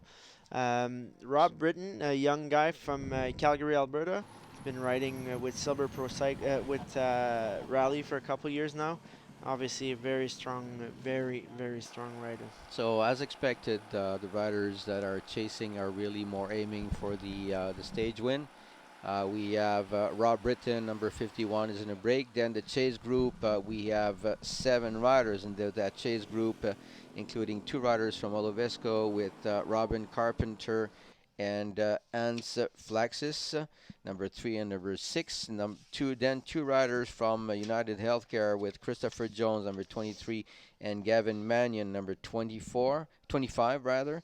We have then 2 riders from Canyon Bicycle with number 73, who's Steve Fisher, and Francisco Mancebo from Spain, number 77, and finally the last rider who's in that chase group in number 121 from the Dominican Republic, Diego Milan Jimenez. So those guys are at 1 minute 10 seconds, and the peloton with all the riders that are really in the fight for that yellow jersey are at 1 minute 55 seconds. The rider that's at closest GC is over 20 minutes into that chase group. So that's why basically the group has let them go, so nobody is concerned with them. At the same time, this could actually play well for a guy like Jordan Cheney because that takes away any of the time bonuses for the final sprint and even the next intermediate sprint because there's still one intermediate sprint where there are 3, 2, and 1 second. And as a reminder, for the final sprint, there are 10, 6, and 4 seconds that are granted to the top 3 riders. Absolutely. I think Jordan Cheney right now is sitting in a very comfortable position. Take the win, Britain. Take the win. I don't care. I'm going to get the yellow jersey. It's probably what's going into his mind right now. All the time bonuses will be wiped out if that group makes it to the line. All the bonification. So for Cheney right now, it's a good position. We got two laps left, I believe, on this course. 20 kilometers. Close to definitely gonna be something that Cheney and Jelly Belly right now, as you can see, the team car are feeling pretty happy about. Riding to the yellow. It's interesting about cycling is anything can happen on the day. That second race amongst this race, appears to have occurred, and definitely Jordan Cheney right now can sit up with this group, and nobody else is a threat for. And the for gap Jordan is Cheney. increasing now. Okay. Gap has increased to 2 minute 35 seconds. So it appears as though Rob Britton, with a little more than 2 laps to go, seems to be in a very good position to actually win that final stage. As we see him now, he's probably getting some ice to put down his jersey to cool him off. Getting some. Oh, it must be pretty hot. Look at that. Yeah, and, Definitely. And this is about the right time, unless the commissaires have changed rules, which are they're allowed to. But normally there is no feeding allowed with 20 kilometers to go into the race. So that's basically with 2 laps to go. So we're going to be completing, coming to the finish line with only 2 laps to go very shortly. And the last time bonus sprint is going to be disputed. So Britain obviously is going to take the 3 seconds from that chase group are going to take the 2 and 1 second. So there's only going to be the final sprint where maybe that chase group could get caught. As for Rob Britton, I think that right now he's in a very good position to actually get that final win stage. Absolutely. So should the situation remain unchanged, Jordan Cheney of Kelowna, British Columbia, will be crowned the 2017 Tour de Beauce champion. Jack Burke from Toronto, Ontario, would become would take the red jersey, finish second in the GC. And Clément Rousseau of France with Team Pro Bike Shop would take third place in the general classification. Should nothing happen here, we're very late in the stage on this race. Things may not change that much at this point in time. You got more than 2 minutes and a half from the peloton to the chase group to the leader here, Rob Britton. Rob Britton always has that flair to when making an attack. I think he's dug up a gap here of more than a minute by himself solo with 6 guy chasing, and I think Rob Britton is making a go here for the stage win. I think he wants to show the rally colors. There's a few soldiers standing for that team, and Dalsin in white could also keep his white jersey. Should that situation remain unchanged. Is Robin Carpenter in that chase group, Louis? Yes. Oh, so Robin Carpenter, if he's in that chase group, then he would definitely, with a strong finish, he would definitely could take over that white jersey. He's only 2 points out of Matteo Dalsin. I think none of these guys were involved in the sprints, intermediate sprints. So I think Robin Carpenter now is the biggest threat to Matteo's white jersey. If he comes out swinging at the end of this stage here. But definitely, Rob Britton has that flair, knows when to attack, knows when to react, and today he's showing the color for rally cycling, and will definitely want to get that stage win. There's still 3 races left into this final stage. Obviously, there's the stage win, which seems right now within reach for Rob Britton, who's committed. Team Rally, who weren't that successful into the Tour de Beauce this year, were probably very disappointed, and to have that final win stage would be great for them.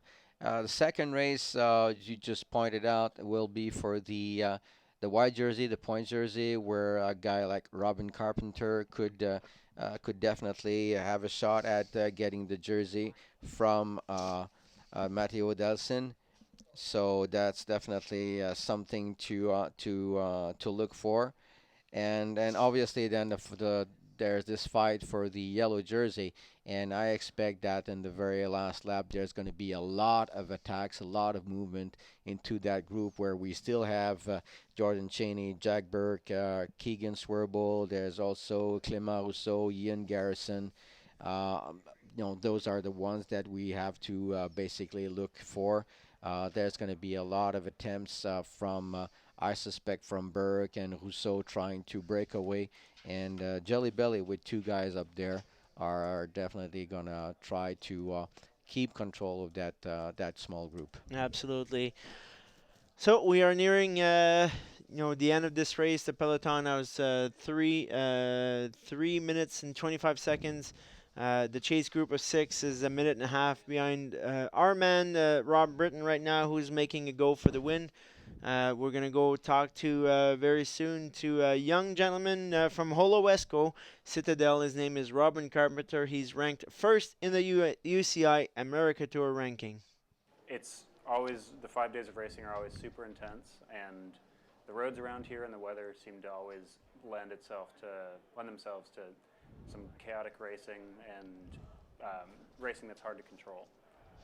Add to that 7-man teams and the terrain. It's always a lot of fun. It's always a little bit unexpected, and it's always difficult. So that's a race that I like. Absolutely. Robin Carpenter, last year had won.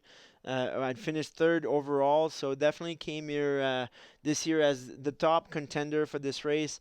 Rob Britton 2 years ago was 2nd, so definitely for Britton, it's definitely for him, it's an opportunity to show his form back. He took a couple weeks off the bike after the Tour of California, and made his re-entry to the season, and is using the Tour de Beauce as that platform to express his form. And beautiful day today for Rob Britton, who's solo right now, as we see the chase group trying to figure out the strategy for. Oh no, that's the peloton actually, with Bruno Langlois in the national champion jersey in there, but definitely.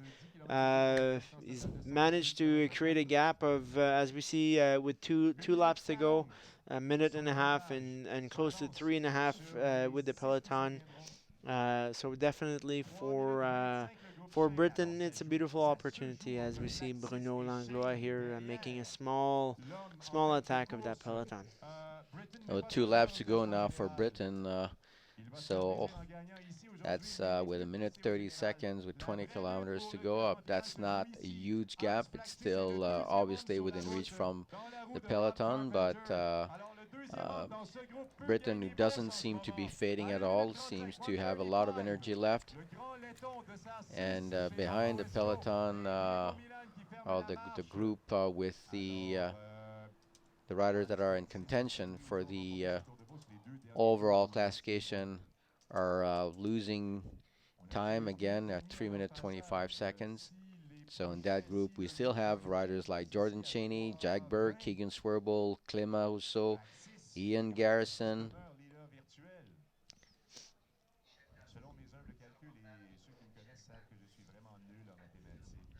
That's right. Today's a beautiful day, very warm, probably close to 35 degrees Celsius out there, very humid. We've had a beautiful Tour de Beauce in terms of weather. There's only one stage, one half stage on Friday where got downpoured. But most definitely Saturday, yesterday, the crit was absolutely gorgeous weather. The Mégantic was ideal weather for that stage. We got no clouds in the sky and not too warm, about 20, 22 degrees. And the first stage was not that hot as well. We hit about 20 degrees Celsius. So definitely this year at this 32nd edition of the Tour de Beauce, the riders enjoyed some beautiful weather and. It's probably best that the rain comes on a time trial day, not a bunch sprint. So we got some information from the race radio. So yes, actually, that chase group of 7 riders is now down to 4 riders with a gap of 1 minute 40 seconds. So number 23, 25, and 73 who were in that initial chase group have been dropped. So Christopher Jones, Gavin Mannion, and number 73 who's Steve Fisher are no longer into that chase group. So the chase group is now composed of Robin Carpenter, number 3. Number 6 is Hans Flaxis. Both riders are for Olovesco. Then there's Francisco Mancebo from Canyon. And then there is still number 121 from the Dominican team. So right now we have what I'm suspecting is a chase for the stage win with Robert Campeter, who has tried so many times this week. He was finished second on the crit. Definitely want to get that win. And Carpenter, who finished second on Mégantic, so he's got two second places. He probably would want to go ahead. Now it's interesting to see Flaxis in that group because he's 2 minutes and 13 from the GC, right? So if a minute and 40 some seconds from Cheney. So I mean that peloton with Cheney, they've got to react now to keep Flaxis controlled because he could take it. He could go and if they manage to increase that gap, he could, absolutely, absolutely. So they have to be very cautious because he actually isn't all that far. He was at 2:13, so he's actually at less than 2 minutes from Jordan Cheney. He's like at 1 minute 47 seconds from Cheney. So obviously, and same applies for Burke and Swerble. So I'm sure that they have that information from the time board keeper. So they have to be extremely cautious. They won't be able to let them go. It would be quite an upset for today for Flaxis to take this yellow jersey.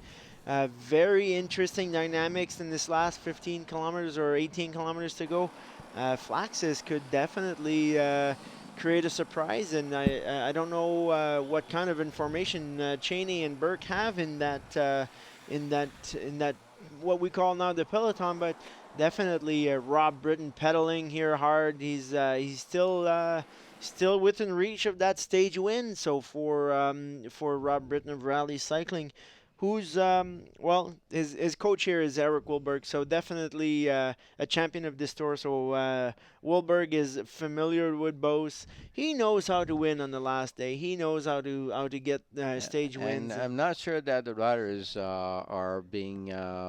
I'm sure that they're being kept information. They gather that from the time board keeper, but I'm not sure they pay that much attention to the riders from Olovesco because right now that rider Flaxis has 1 minute 45 seconds in front of Burke and the other contenders and Cheney. So he's actually he could actually be in a position to win this race. So if they don't react very quickly behind, if they let this group take more time, then Flaxis could actually get this win. Absolutely, Flaxis is within striking distance of that yellow if the peloton doesn't react. I mean, there's still a lot of kilometers left to be raced here, enough for the peloton to react. But the definitely gap was exactly 1 minute 47 seconds in between Cheney and Flaxis, and the gap in between the two groups now. Is 1 minute 45 seconds, and keep in mind as well that there are some time bonuses So at the obviously, finish. if Britain wins the race, that's 10 seconds, but there's a 6 seconds, an additional 6 seconds that is within grab for the rider that could win. An So interesting dynamic forming right now, and you're right. He just snooped his way up there, and if you're not paying attention, oh, he's only 2 minutes out. But Flaxus right now, number 6 from Team Olovesco, Citadel, powered by Incapi, could definitely come and take that yellow. Very, very within reaching distance here. So Jordan Cheney and Jelly Belly, and they're gonna have to, and Jack Burke, they're gonna have to work together if they want to keep their position in the virtual GC right now. yeah, at the same time, this group at the front, there's only 4 guys up there. So whereas in the peloton, you still have a much larger group. So they have the advantage of the number, but they need to react at some point because, and I'm not 100% sure that they are fully aware of the current situation. As you see here, Silver, the guys from Silver Pro Cycling, that's the tail end of this race. The yellow jersey is sitting there, slowly riding away to the finish line. They're taking Nigel Else now to the finish line for a KOM jersey.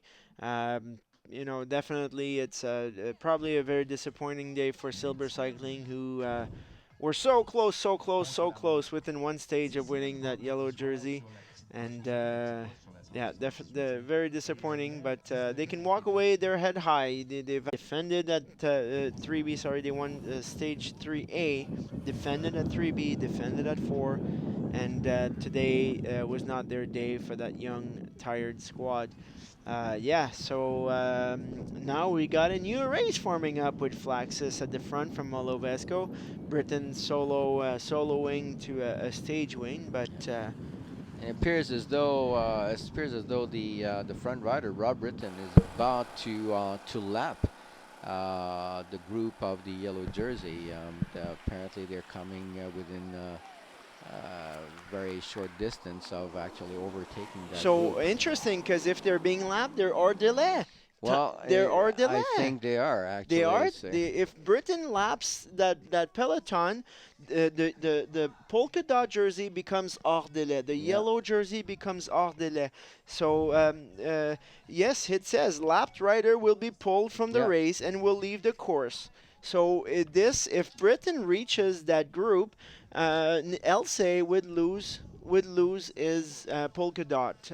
So I don't know if they want to activate this, but you know, Britain is making he's not feeding here. He's just getting water on his back. So the commissaires are watching carefully. He cannot feed.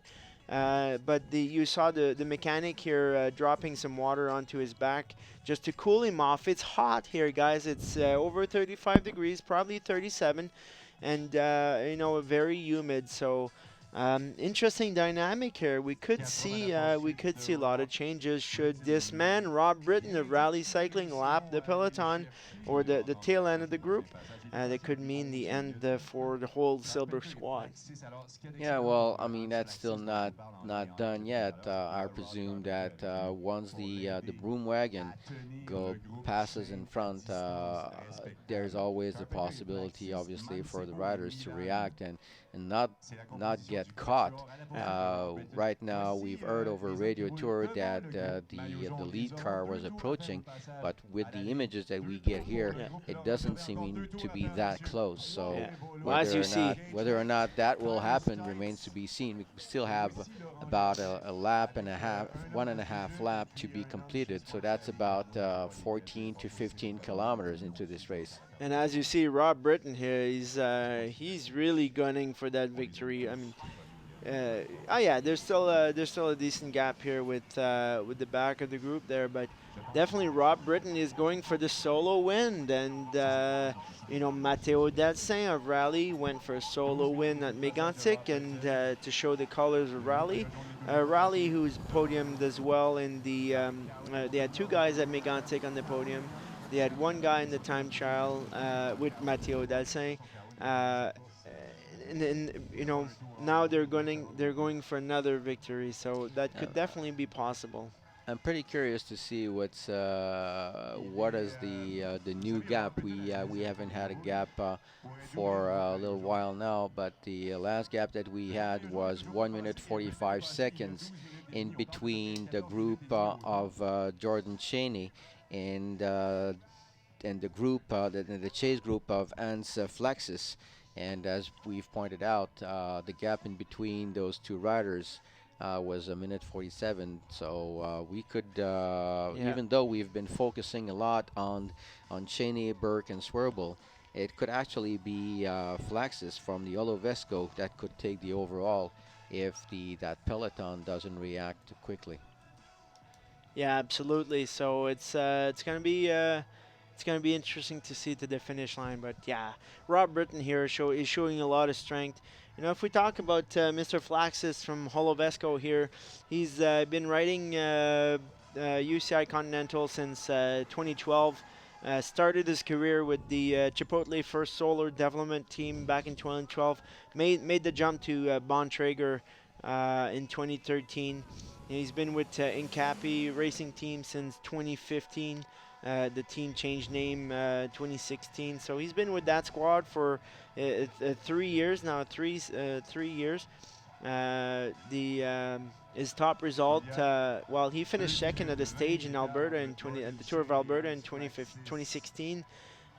He's a second of the national championships in Latvia on the road race in 2012, and finished 12th in the GC at the Tour of Alberta in 2016. Also, we just got information on the road, and actually the gap, which is not what we're seeing on the screen now, but the gap seems to have increased. Though the chase group, the group of four, is still 1 minute 40 seconds behind Rob Britton, but the peloton with Cheney, Burke, Russo, and Swerble appear to be at 4 minutes. So that means that Flaxus would be potentially in a position to win. So I don't know if the guys did realize that that Flaxus is in that group, but they're going to lose everything if they don't react very quickly. Absolutely, yeah. Interesting development because nobody expected that kind of move, but it happened, and it's interesting that you got Cheney, Burke, Swerble, Clément. They all missed that move. They all missed that opportunity to. We're getting pulled. We have pulled the polka dot jersey. So who is now second in that standing? It's going to be Sepp Kuss of Rally Cycling if he's still in the race. But we have pulled the whole silver squad. The yellow jersey has been pulled. The polka dot jersey has been pulled. As you see, Rob Britton here has got one last lap to go. And definitely Rob Britton showing a lot of strength, and he's off the saddle. He's gonna gun for it. He's got 10 kilometers. He's got a gap of 1 minute 40 seconds on 4 guys. Rob Britton of Rally Cycling wants to win this stage. There will be Silver Cycling lost all of their jerseys today. They started the line with all 3 of the 4, and they've lost them all. Thanks to Rob Britton, who just swallowed up the King of the Mountain jersey right off the shoulders of Nigel Elsay. Definitely interesting. Sepp Kuss, if he's still in the race, he's gonna take the King of the Mountain jersey. If Sepp Kuss is not in the race, it's going to be Christopher Lawless, the sprinter. A sprinter from Haxion could also take that jersey. We have to go back to our King of the Mountain points here, but the whole of Silver Pro Cycling has been pulled off. There are no more yellow jersey on the road.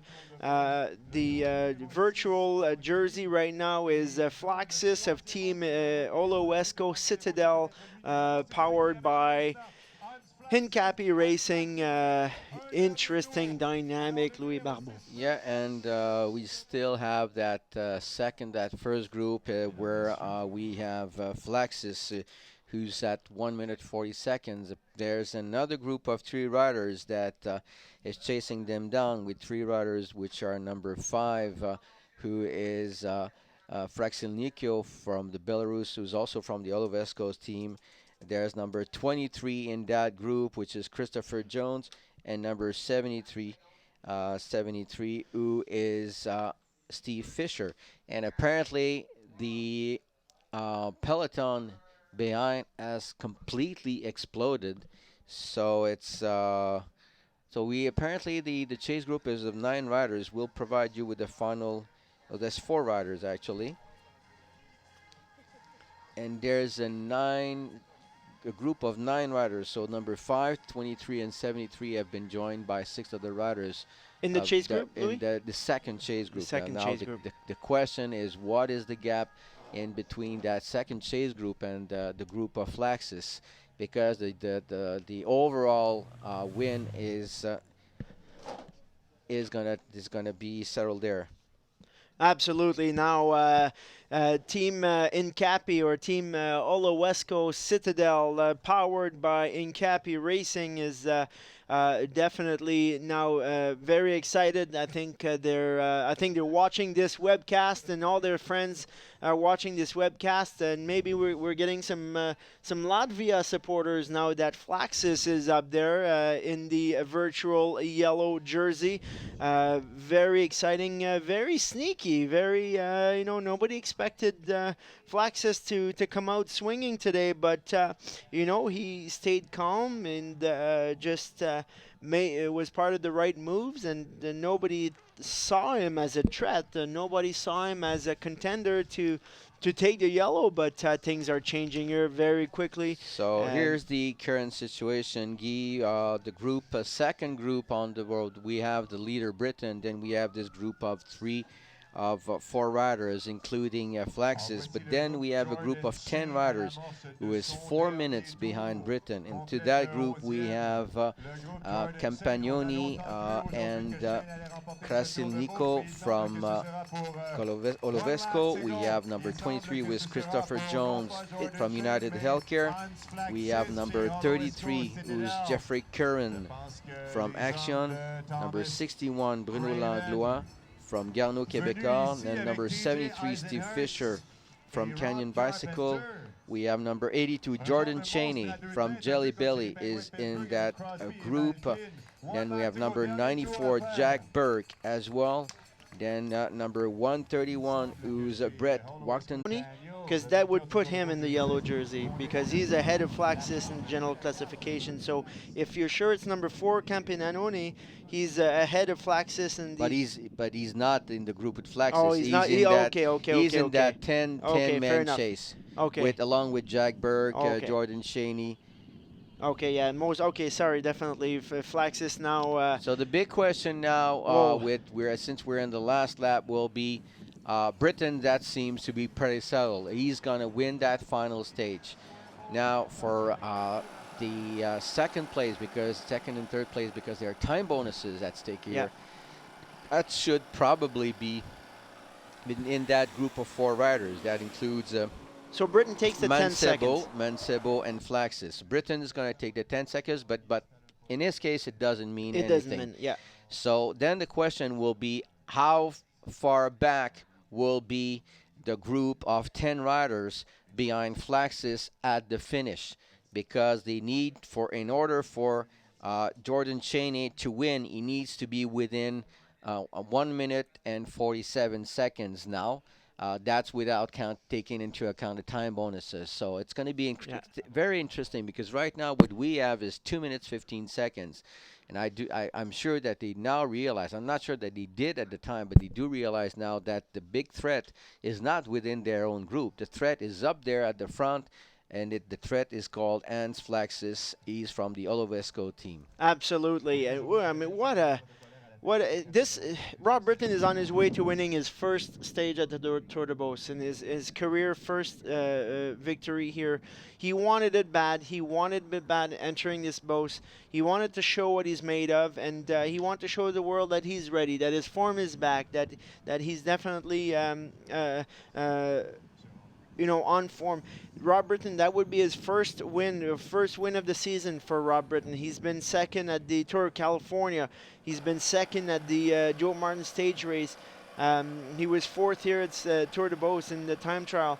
That would be his first win of the season for Britain, but definitely, you know, interesting to see Oloesco and Flaxis making that sneaky move to the yellow jersey. Nobody probably targeted him. Nobody probably grabbed his number. Nobody probably wrote his number on their handlebars, but today it's Flaxis who's making that move. He's on his way to getting that virtual jersey, that yellow jersey. And as we see here, we're well within the last lap. Britain is making the last descent. Now we're going to go up the hill, and a very steep climb on the 120th Street, and we're going to turn right to the finish line. So Rob Britton right now soloing to a beautiful victory, a second victory for Rally in this fashion. Matteo Delsain soloed to a victory on Mégantic.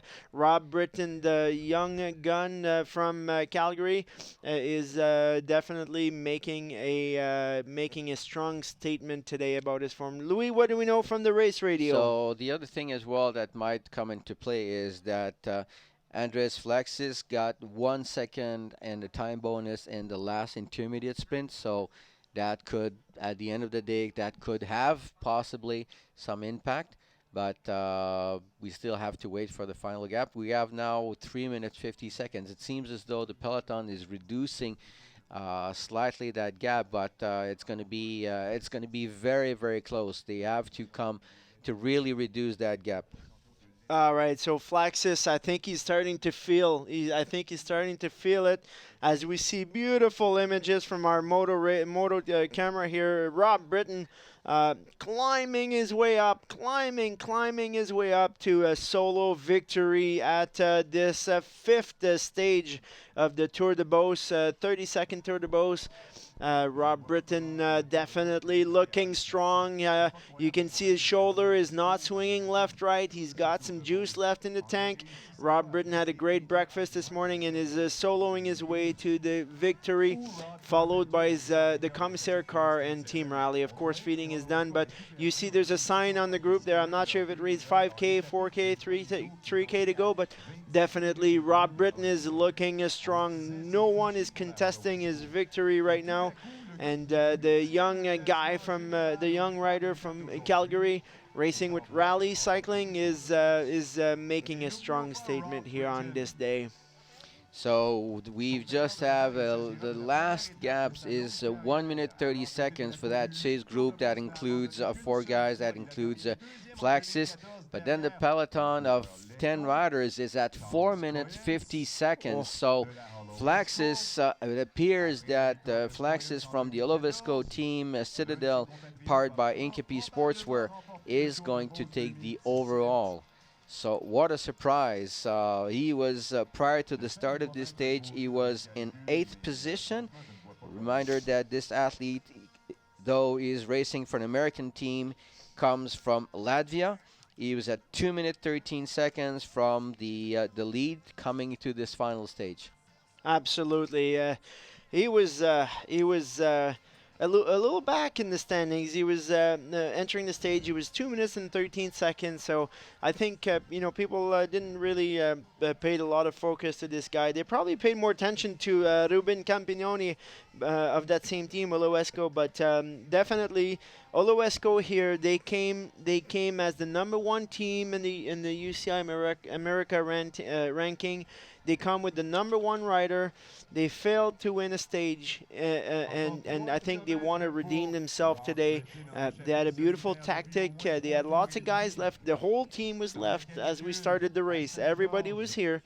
So definitely for Oloesco, they show they have strength in numbers. Not just one key guy, but they've got a lot of guys who can come on the day and punch their ticket. As we see Rob Britton here, very, very, very close to the finish line. We're gonna turn right, and we're gonna see some celebration pretty soon from Rob Britton Rally Cycling. And I believe that Oloesco will be even more happy to win that yellow jersey today.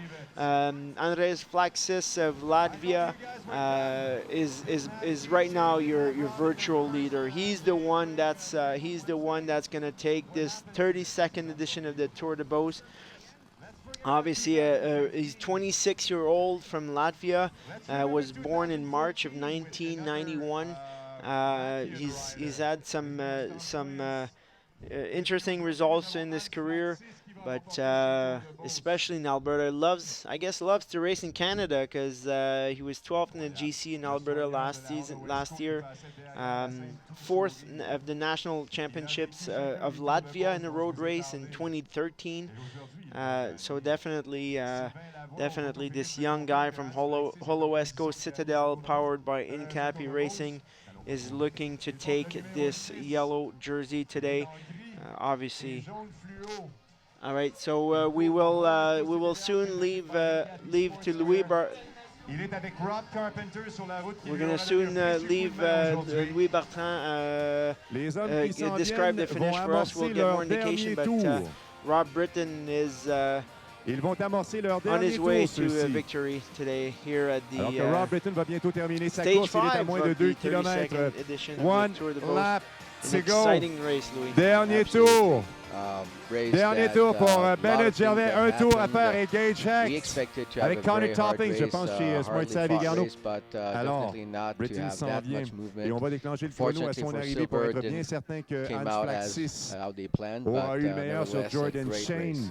sur ce tour de Yeah, Beauce. absolutely. So, Vous savez que le général little- se joue derrière little le vainqueur d'étape. profile Alors, vous from, avez le vainqueur d'étape, lui, il est little très loin au profile classement from général. Il a plus de our 20 minutes. GC, Ne vous en faites pas, il n'a pas gagné yellow le Tour de Beauce, jersey mais il winner gagne here. aujourd'hui.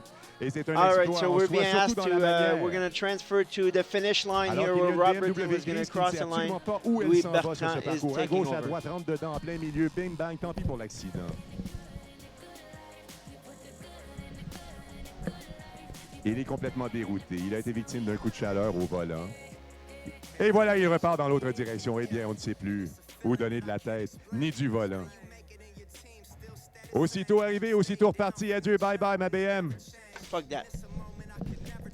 Clignote à gauche, va tourner à droite. Attention, un So we're policier s'en back vient, here. tourne à droite. Oh, quelle action. Louis Bertrand is going to Tentation take over dans the le French dernier cast. C'est We're going formidable. to Rob Britton n'est stick même pas on the encore English arrivé. caster. We can do a Tasse-toi, little mon bit vieux, more parce que what tu we vas recevoir want. un coureur à But rallye en pleine face. Flaxis from Oloesco, he was first of the Scandinavian race in Uppsala in 2011. He won the Riga Grand Prix in 2012. National championship time trial title in Pour le vainqueur 2012, de so he l'étape got a d'aujourd'hui, national Rob Britton en championship. As échappée we see here, solitaire. crossing the finish Il est line pretty canadien. soon, Il a it's going to terminé be deuxième Rob du Tour de Beauce Britton from Team 2014. Rally Et ce Cycling, sera une deuxième the victoire d'étape pour winner la of formation stage américaine 5, Raleigh. the Rob final Britton s'en stage vient of this devant Tour de nous. Beauce. Il a déjà brillé sur le Tour de l'Alberta. Il est un coureur albertain. Rob Britton, Raleigh Cycling, le coureur d'Eric Wahlberg, un ancien vainqueur du Tour de Beauce 1995. Rob Britton au bout de l'effort, récompensé. Quelle superbe victoire d'étape. Il n'en pouvait plus. Il était temps que ça arrive. 100 mètres de plus et il s'effondrait. Rob Britton a gagné devant vous en échappée solitaire. Oh, extraordinaire. On a oublié de déclencher le chrono dans toute cette émotion. Alors, une victoire. As we saw Rob Britton crossing the finish line, winning a stage 5 of this 32nd. It's a beautiful victory for Britton. His first stage win here at the Tour de Beauce in his career. Flaxis, as I'm going back to Flaxis because he's the national champion in the time trial in 2012. He's the national champion of the U23 time trial in 2013.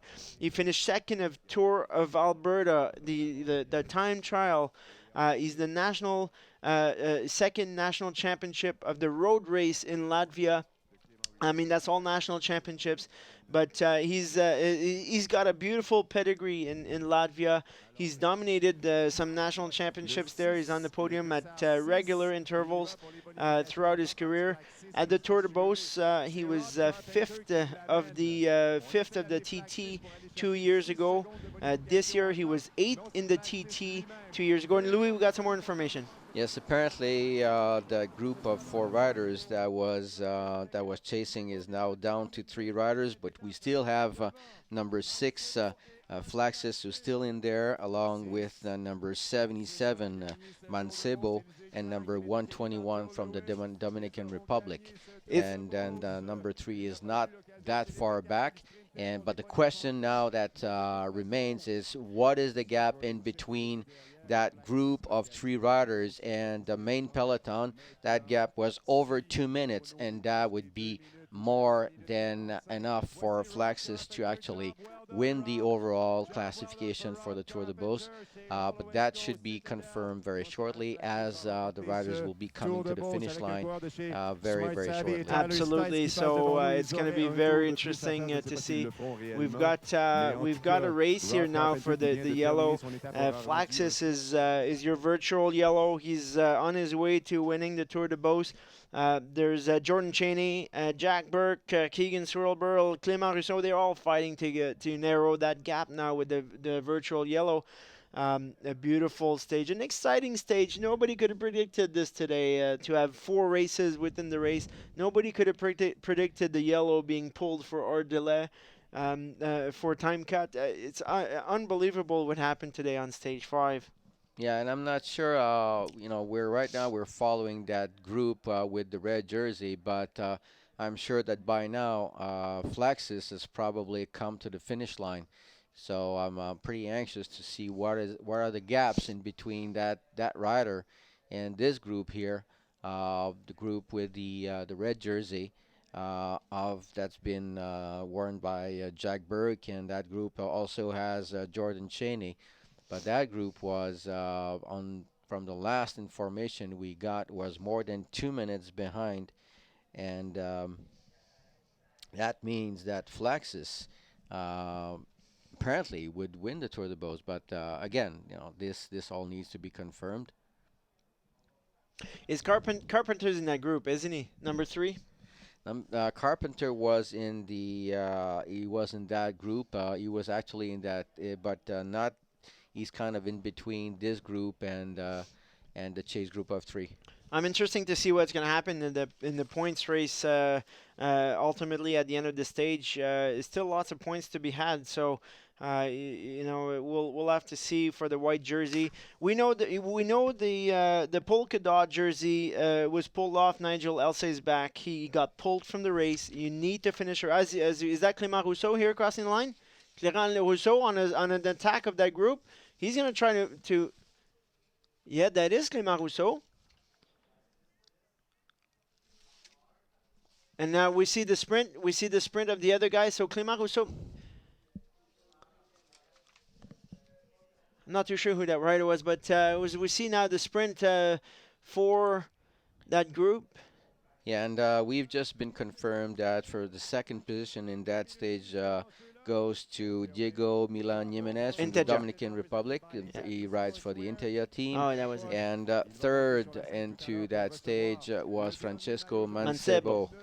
And I presume that Flaxis came in fourth because he was in that group, that first chase group. So now the clock starts. The clock starts. We gotta wait till Cheney crosses the line to see what the gap is. Is that correct? Exactly. And the question is whether or not they've come. Apparently, we don't have images now that. It would be nice to go back to the finish and get Louis Bertrand up, but right now Rob Britton takes the victory on this stage. Gentleman from Inteja is going to take second. And who was third again, Louis? Mancebo.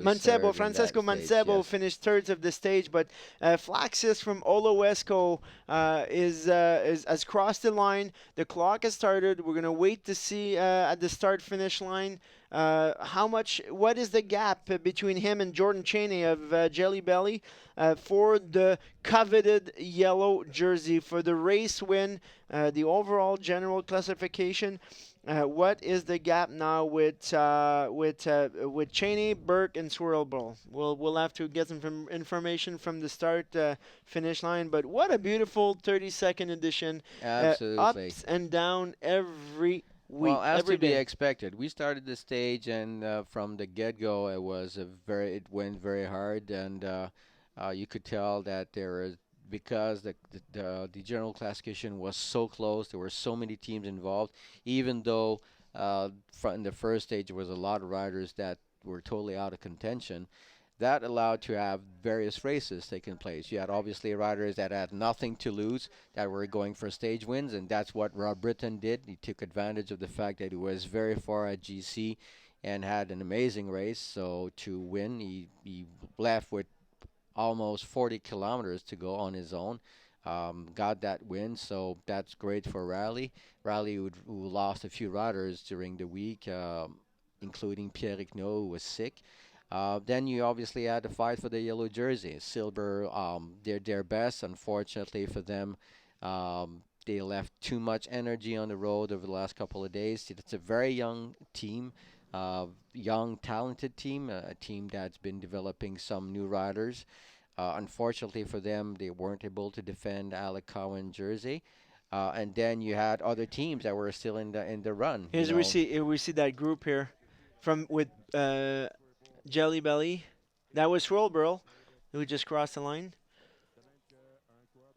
Yeah, so obviously most of the riders now are completing the race. Yeah. Not sure how many riders will have No, completed not because, much. as you saw, They there was pulled. a lot of riders that were being pulled out. So I presume that probably going to be around 30 plus riders that will have completed the race. But that's to be expected. You know, today is a very hard day. The race was fought hard. It's very warm as well, and it's the final stage. These are the gentlemen from Axion. So we're gonna do a little recap of today's race. Very shortly. The stage started this morning at 11 o'clock sharp. You got 4 gentlemen from Silver cycling in jerseys. We got the white jersey from Matteo Dessin, Alec Cowan in yellow. We had Nigel Elsay in polka dot, and the race started very quick. There was a breakaway within the first lap. That breakaway was formed and joined with some pretty strong riders, but no major threat to the GC. But soon enough, the yellow jersey lost time, and a new race has developed, and a chase formed here. A little break, and as the race progressed, the yellow jersey, the chase for the yellow changed from Silver defending to Jelly Belly defending to Oloesco sneaking up and taking that jersey on the last stage. Louis, Oloesco does not have a stage win here. They've got multiple second places. Oloesco does not have a stage win here. Manages to take the yellow jersey at the end. What does that say about the teamwork that's required to win the race? Well, for one, it tells you that the fact that they didn't win is not because they weren't in the hunt. They got second places during the race. They were always there, always in contention. They had a couple of riders that were well positioned in the top 10 at GC. They believed they're in the possibility of winning that race. They took advantage of the fact that some of the riders were getting tired, and riders were probably not expecting them to make that move. And for Flaxus, he made the right move at the right time, and that's entirely they really have to be. So we're going to the finish now with TJ Heisenart of Oloesco.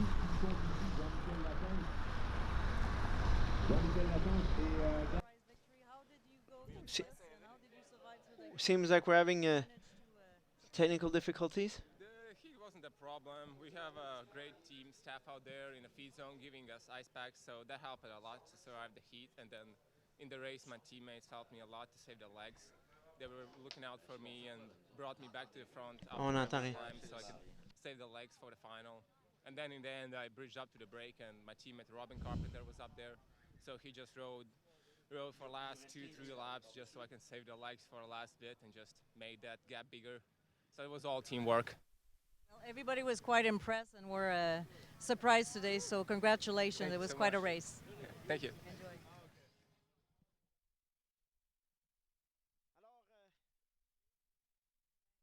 We got 15 minutes to our broadcast left, Louis.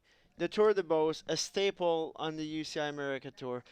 Every day it's unpredictable. From the start at Pro Cycle all the way to the finish in Saint Georges, every day is a new day at the Tour de Beauce. Yeah, and we've had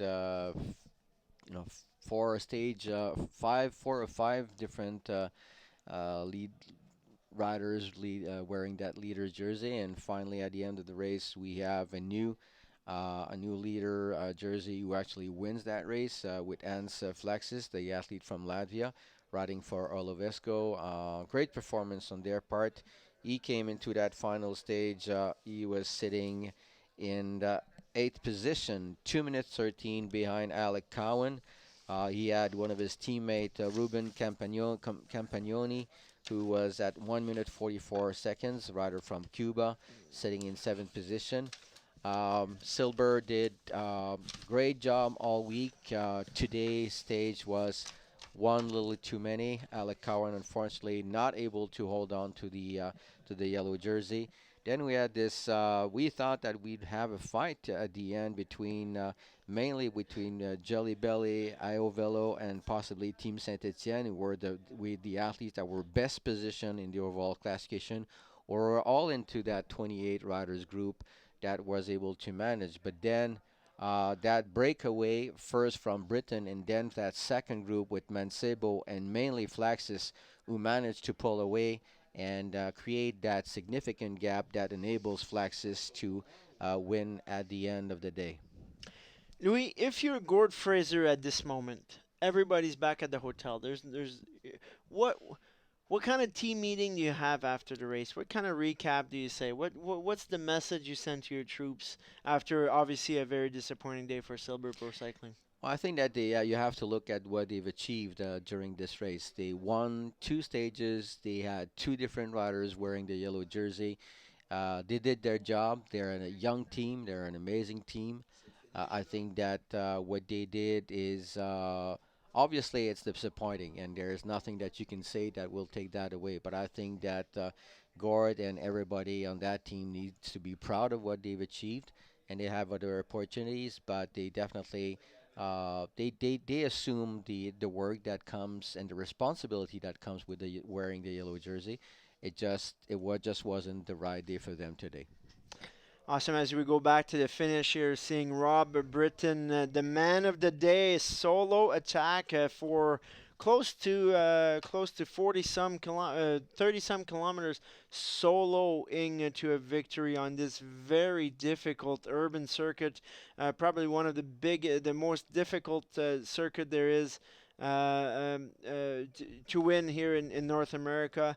Rob Britton, who came.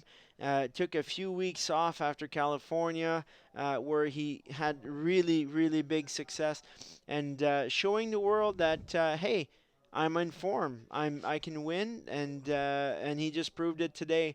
Rob Britton from Calgary, obviously very, very strong on the day. Absolutely, and for Rob. Um, his expectations were definitely different coming into the race, but with that first day where there was that group of 20 some riders that broke away and took over 20 minutes, that basically took out any opportunities to win the overall. And then he had to settle for a win stage, and what's the best way to do it by winning the final stage of the Tour de Beauce. He had never won a stage here in Beauce. He had come second. Had amazing results in Beauce over the years, but this is his first win, and obviously that demonstrates how strong and how fit he was today because he won that in passion. He went out with many laps to go, and was able to resist to anybody trying to chase him down. It'll be interesting to see who takes the white jersey. If Matteo was able to defend, I didn't see Matteo cross the line here, but it'll be interesting to see what is the final shakedown, and if Sepp Kuss from Rally Cycling finished, he'll also be wearing the polka dot. So it'll be very interesting to see possibly two jerseys on the Rally Cycling team in the white and the polka dot. So. Yeah, and there's Carpenter, obviously, for the white jersey. Yeah. I think Carpenter probably finished, according to what we saw, he was in that first chase group, so Yeah. he might have finished in 5th position. So that would give him and, enough points. Yes, because if you look at the other riders that are behind him, Garrison, Eisenhardt, Cowan, none of them finished in front of him, and he was only 2 points behind Dalsin. Now, I don't have the points on the road for the intermediate sprints, but I don't think that matters, because if Carpenter was able to get about 10 points, that's more than enough for him to actually take the overall classification for the points jersey. So Olowesco could finish the day with two jerseys on their back, which would be very happy moment for them. Absolutely. Olowesco, of course, the top team here as in the UCI America ranking. They were strong from the start to finish. They were animators from start to finish. They were involved in breakaways on every stage. They were involved in stage finishes on every stage. So, obviously, a very good Tour de Beauce for Olowesco, despite winning stages. Very, very well played race. Used the last stage as a sneaky tactic to take the jersey. But definitely, I don't think anybody expected Flaxus to take the yellow jersey today. Yeah, and what a race as well we don't have the general classification yet, but what a race also for Bruno Langlois, who's 38 years of age, his 19th participation to the Tour de Beauce. He started the final stage in 11th position at GC at 3 minutes 44 seconds, and apparently that he still needs to be confirmed, but with Cowan being lapped and pulled out of the race, with Gage Hecht from Aovelo, who was nowhere near either, so Bruno might actually finish in the top 10 at GC. He's had an amazing year so far. He's 10th in the America Tour ranking. Might add a few other points into that ranking at 38 years of age. He's had a great year so far, defending that national champion jersey, heading into Ottawa, Gatineau next week for nationals. And I wouldn't be surprised to see Bruno next year here for a 20th time. And Louis, had Bruno not flatted at the base of Mégantic, he could have been top 5. So it's definitely lots of power left in Bruno Langlois. And I was talking to him over the course of the week, and you know what he's telling me? He's training smarter. He's not going gung ho, and he's not overtraining. That comes obviously with experience. You know what works for you. He's been around for a very long time. He trains athletes as well, so he's got a lot of knowledge also about training, and obviously that seems to pay off very well for him. And I'm sure that he's gonna have another shot at the Tour de Beauce next year if he decides to. All right, so we're gonna go to the finish now. Is that what we're gonna do? We're gonna wait a little bit. So. What next for the Tour de Beauce? Where do we go with the Tour de Beauce? Obviously, it's a staple in the calendar, but is it worth it for Canada, for Quebec, for Beauce to increase the Tour de Beauce reach? Well, I'm not sure that it's necessary. Let's go with the mayor of Ville-Saint-Georges. Vous avez fait un peu du vélo, je vous ai vu faire l'autre jour là, au défi du Tour de Beauce. Là. Vous n'auriez pas pu faire une course comme aujourd'hui, encourager un peu? Oui. Mais j'en ai déjà fait, sérieusement, pas mal plus. Mais là, maintenant, je pédale encore, mais je pédale à l'hôtel de ville. Qu'est-ce que vous pensez des retombées pour la ville de Saint-Georges d'un événement comme aujourd'hui? C'est sûr que ça nous fait connaître davantage. Hein? À chaque occasion comme ça, surtout ici, on est très bien couverts. Cogeco, Journal du Soleil, Journal du Québec, un peu plusieurs médias qui nous ont couverts. Ça fait connaître la ville davantage. Puis ça perçoit le monde qu'on a pas mal de belle ville. Je vous remercie beaucoup et puis je vous souhaite de bien profiter des célébrations de ce soir. Ça me fait plaisir, puis bravo aux champions. OK? Merci. So the mayor of Saint Georges, which presented the stage today just talked about the importance of this Tour de Beauce, just like we were kind of talking about before, the importance of this Tour de Beauce to showcase the region, showcase the city to the world, and talked about the importance of media and the importance of television, of what we're doing right now, just to showcase our brand and showcase our region to the rest of the world. So going back to my other question, Louis, where do we go with the Tour de Beauce?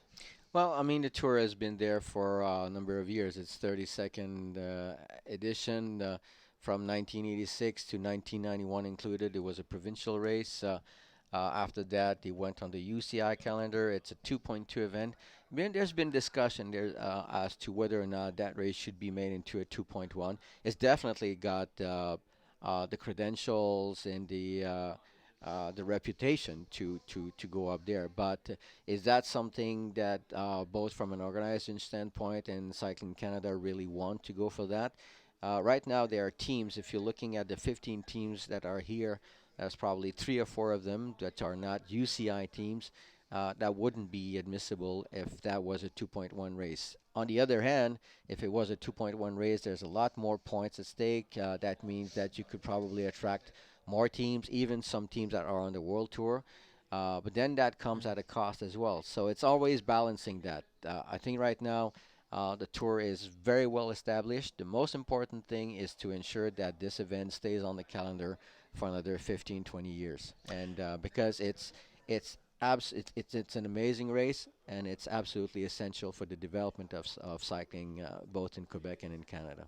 Speaking of the importance of the financials in the sport, we can't end this Tour de Beauce without giving a sincere thank to the sponsors and the partners that make this Tour de Beauce possible. The government of Canada is stepping up on an annual basis.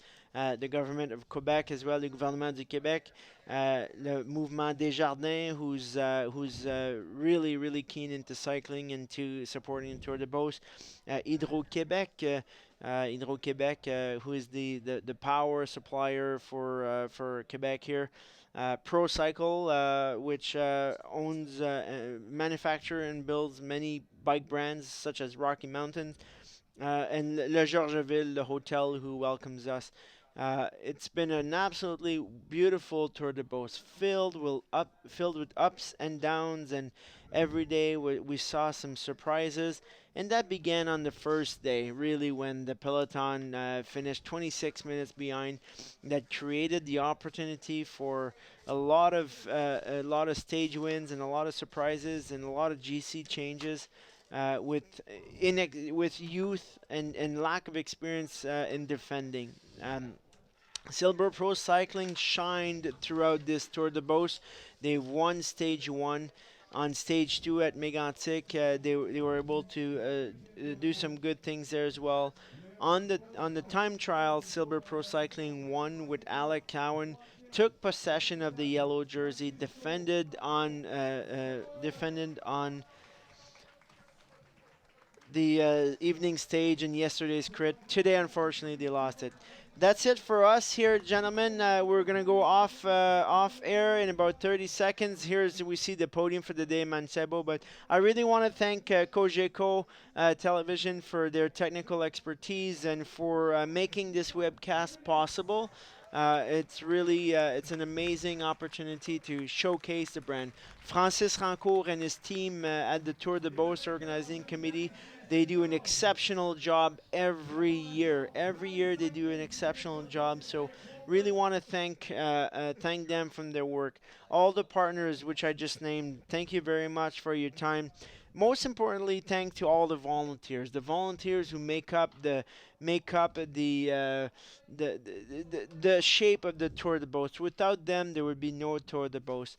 The riders, the athletes, the coaches, you are the show. Rob Britton, winner of today's stage. Francesco Mancebo, and our friend from Inteja. You, the riders, the teams, the athletes, you make the show. You are the stars of the show. thank you for the bottom of our heart for continuing to come to the Tour de Beauce and making this Tour de Beauce the most exceptional race on this North American tour. Louis Barbeau, thank you for sharing this time with us Always a today. pleasure. Absolutely. Hopefully we'll see you next year. And hopefully we'll see you next year, our fans out there watching the webcast. It's an amazing opportunity. I'm Guy Napafrenette. Thank you very much.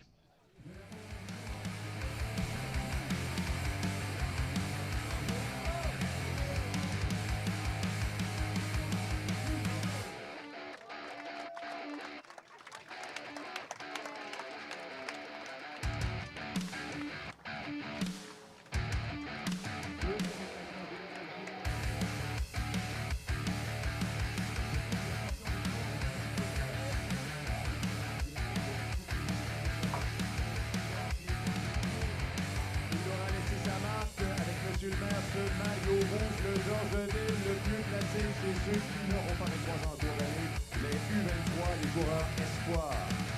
Une photo, s'il vous plaît, avec Clément Russo. Clément, s'il te plaît, monte sur la plus haute marche du podium pour les photographes, monsieur le maire. Alors, une photo avec. Cogeco TV, un service exclusif aux clients de Cogeco. Monsieur le maire, s'il vous plaît, veuillez vous retirer, laisser la place à Clément et aux hôtesses. Pas que vous n'êtes pas mignons, mais vous comprenez.